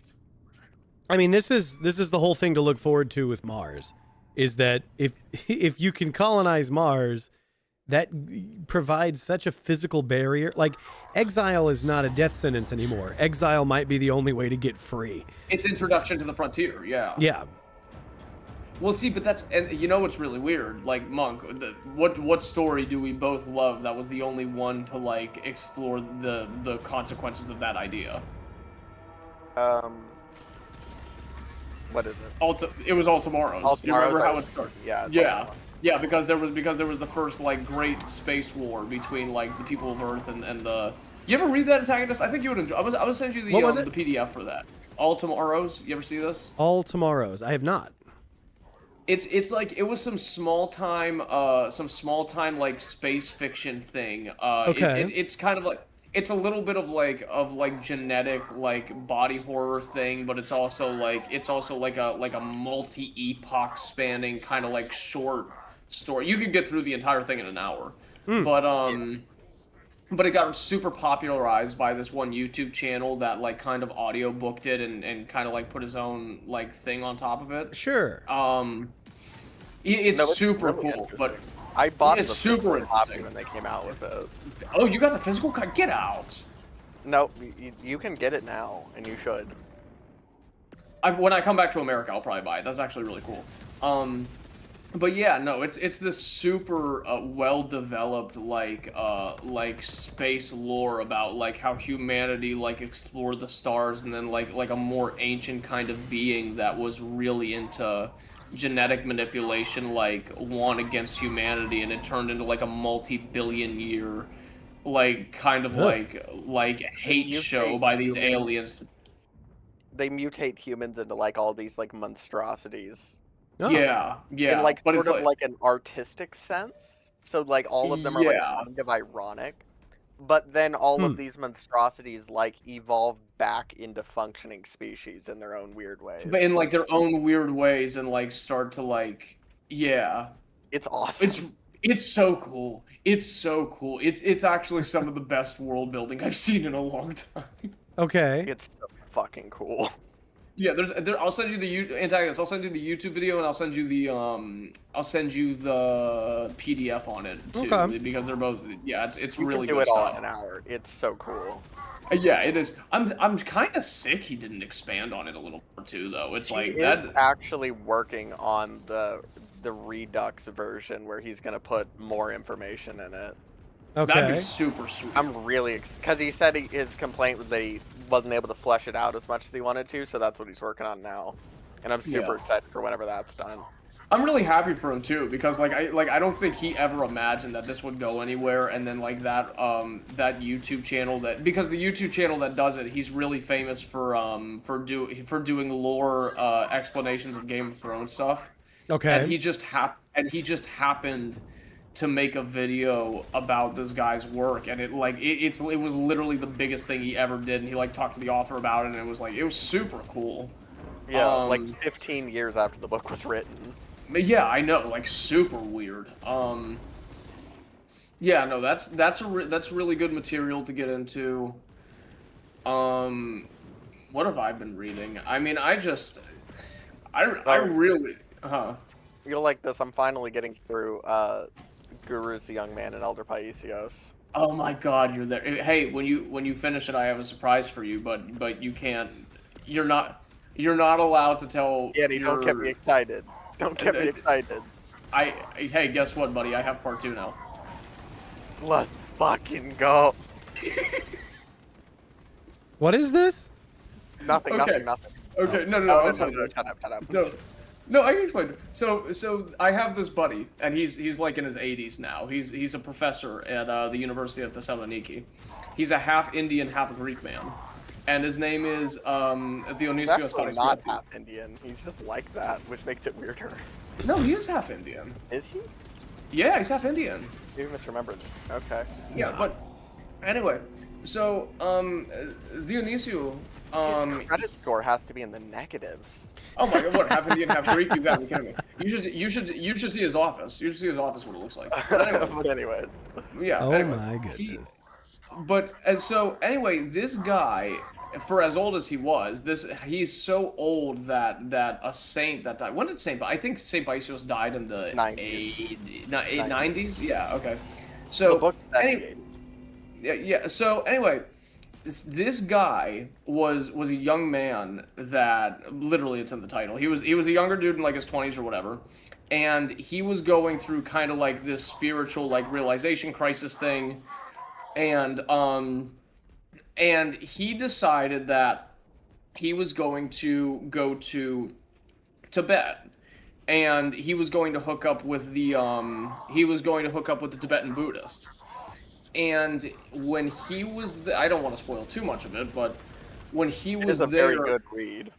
it is the read that inspired me to actually go through with like most of what I've ever done with the church stuff. But he went there and he writes about his experiences dealing with the supernatural in what is essentially the most demonic place in the world, which is Tibet.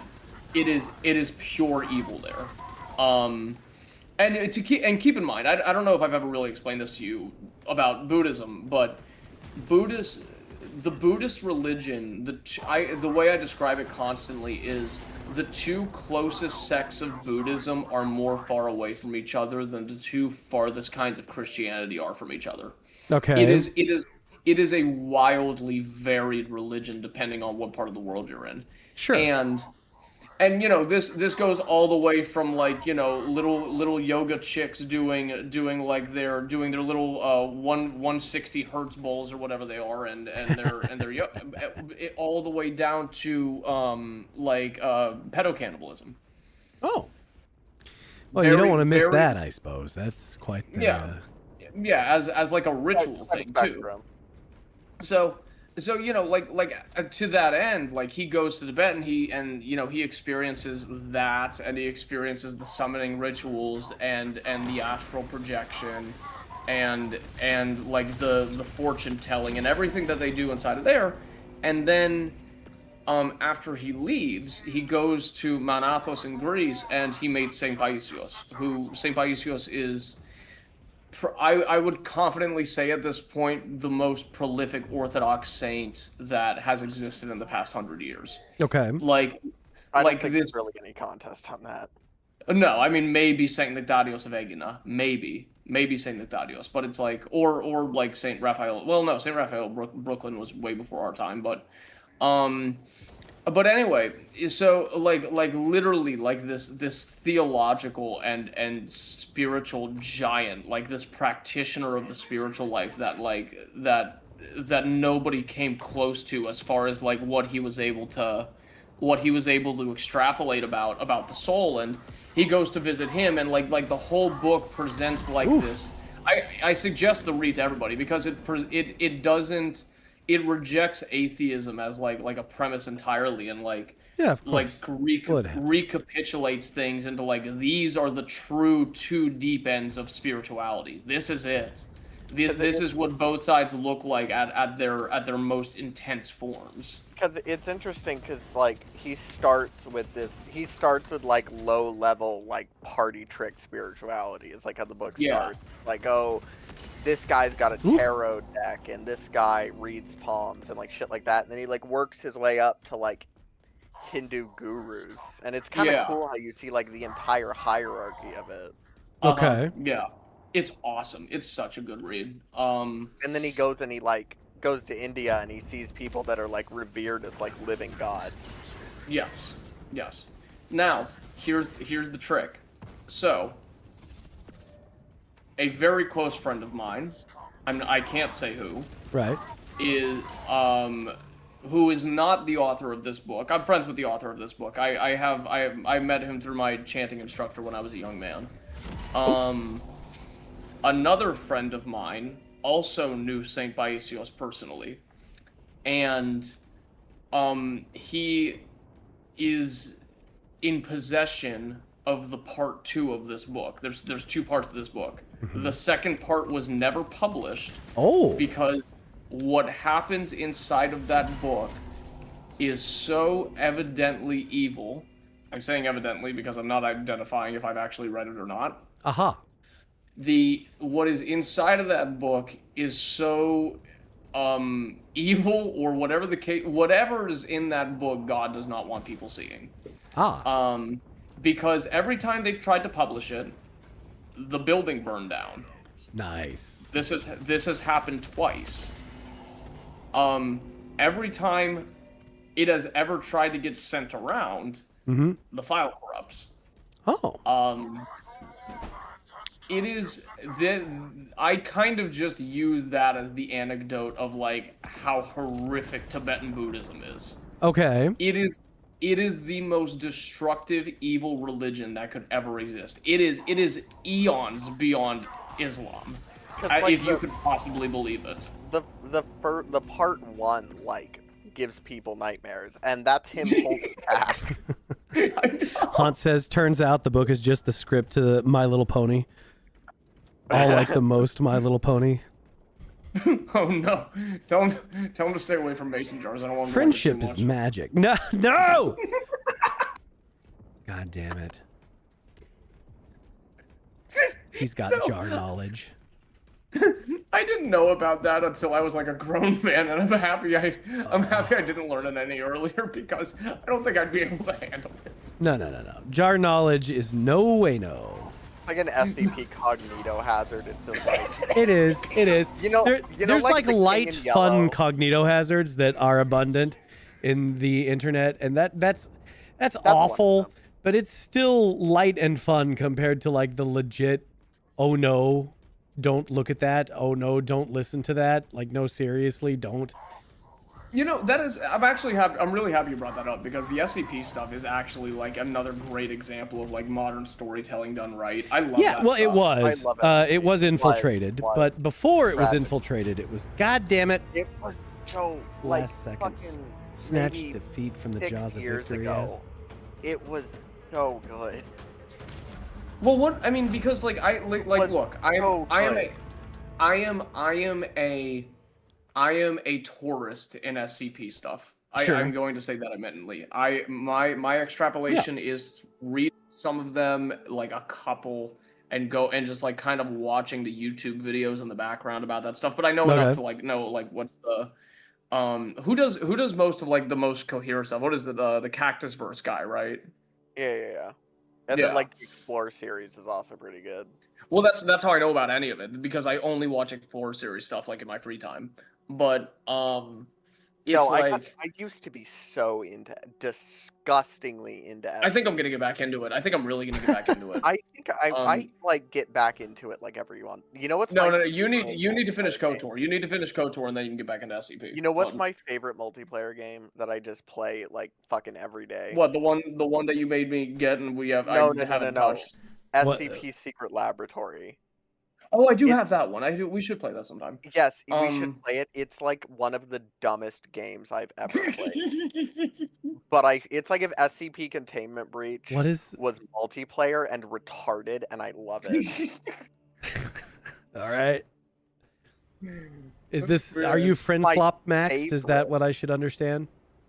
Wait, what did you say, Antagonist? I'm sorry. Is this friend slop that you've just maxed out your friend slop? Is that what this is? Listen, SCP game? Antagonist, here's something you need to, because you know what's really sick, Mark? I forgot, I didn't really explain, like, who you were before I started bringing you on. Antagonist, you gotta understand something, Antagonist. This is like my nephew. This is like my, I am like this kind of fat old man trying to extrapolate try to extrapolate the magics of the world to my young knight. That's what.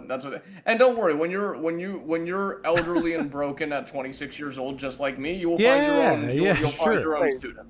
Antagonist, who did he tell you I was when it was No, nothing. No, he told me nothing. He was like, "Oh no, this is my secretary. Well, we're real close. It's awesome." I was like, "All right, well, sure."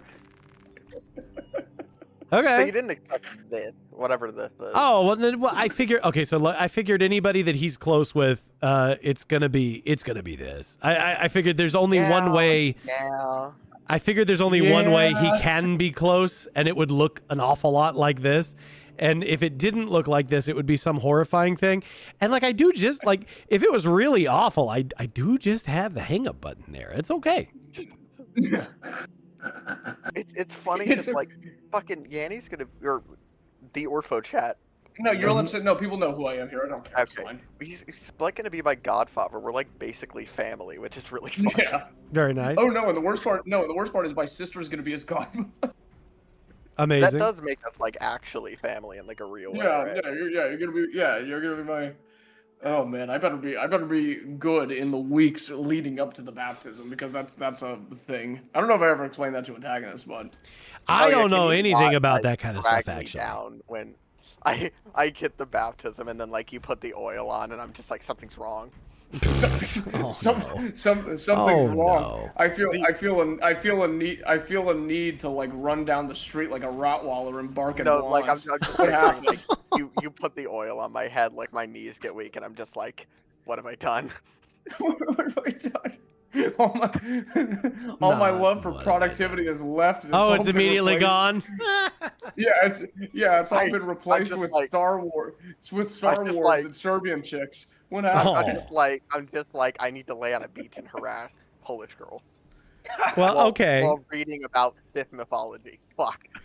Perfect. The perfect. Sith religion and Eastern European women, my bread and butter.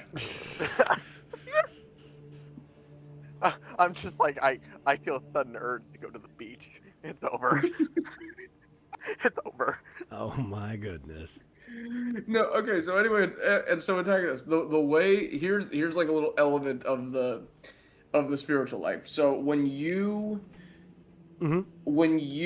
are baptized, you are then chrismated, and Okay. during your chrismation is when your godparents will take. It's not holy oil. It's more important than holy oil. It's called chrism oil. We call it chrismata. And this oil in of itself is a sacrament in the same way that like baptism or communion or confession is a sacrament. And this chrism oil is not only the thing that is, I think I kind of explained to you the relevance of Pentecost, like how that was Christ giving the apostles the permanent authority of miracle and sacrament and the power of the Holy Spirit. Okay. And when chrism is imparted on somebody that's baptized, they then receive that power in saying that, the implication there is indeed that, you know, in an Orthodox Christian like child has more spiritual power than the Pope of Rome, which you know, it's not really polite to say around people, but that's how we see things. Sure. But anyway, when you are chrismated, you have to have that oil placed on you by somebody other than the priest. You have to have godparents. Now, a priest, well, actually, that's not necessarily true. A priest that's baptizing you could be your godparent, but when that happens, you receive, in the same way that when somebody is created inside of their mother, they receive the spiritual elements like personality and spiritual like proclivities and vulnerabilities and whatever, so on and so forth from their parents. You also receive the same from whoever baptizes you. You take a part of their personality. Okay. And well, I mean, you take all of their personality, and it's like, you know, all these like kind of not necessarily conflicting, but like all these like different parts of you become like attached through your new spiritual family, because these emotions and these these like attractions and these interests, and a lot of the things that we are spiritually imparted on us one way or another through the soul, not necessarily through brain synapse or whatever the case may be. So yeah, like when somebody becomes an Orthodox Christian, they pick their godparents. A lot of families, like, regrettably just go, oh well, we'll have like just the mom's sister do it just because, or like this cousin or whatever. It is something that I super suggest people be careful about, because it can change a person very quickly. And people see it all the time. It flips them, and it's not even necessarily that they have to spend time around them. Like, I haven't seen my one godfather in almost 5 years now, but it's like, but like, it's something that binds you to a person very particularly, what their soul looks like and what they've decided to do with themselves for their entire life up until the point they decide to baptize you, and what they've turned into. So that's why I'm saying it's like, I gotta be, yeah, you're gonna be more me than you already were. If we take a bit of you and graft it onto me, we're gonna create something horrifying.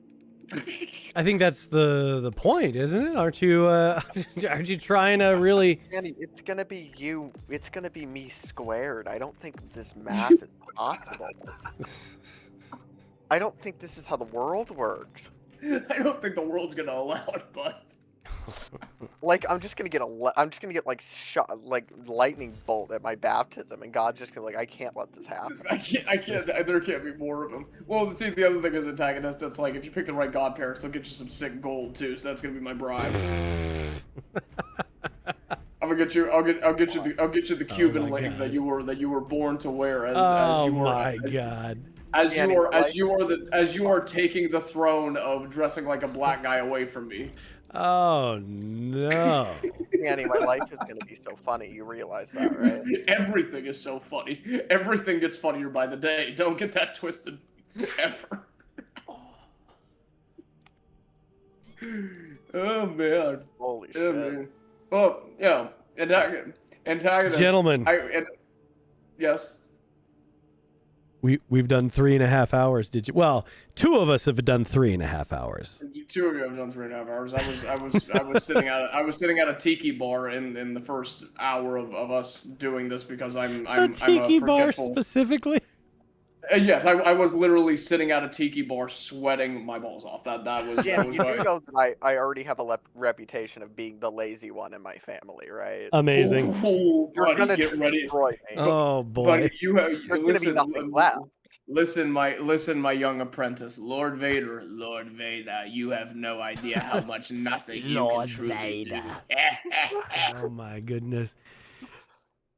Fellas, give them the plugs. Hit us with the plugs. All right, here's the plugs. Everybody, thank you so much. So, can you put the All right, money here's the first plug, and I'm going to start doing this.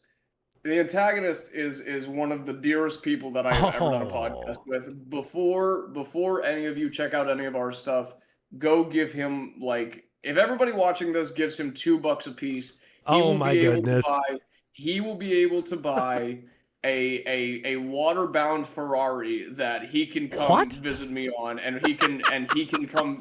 He will be able to buy a Ferrari speedboat that he will be able to visit me where I live, and me and him can both go do nothing at a tiki bar together. So everybody, support the antagonist in whatever way you can. Share his Twitter around.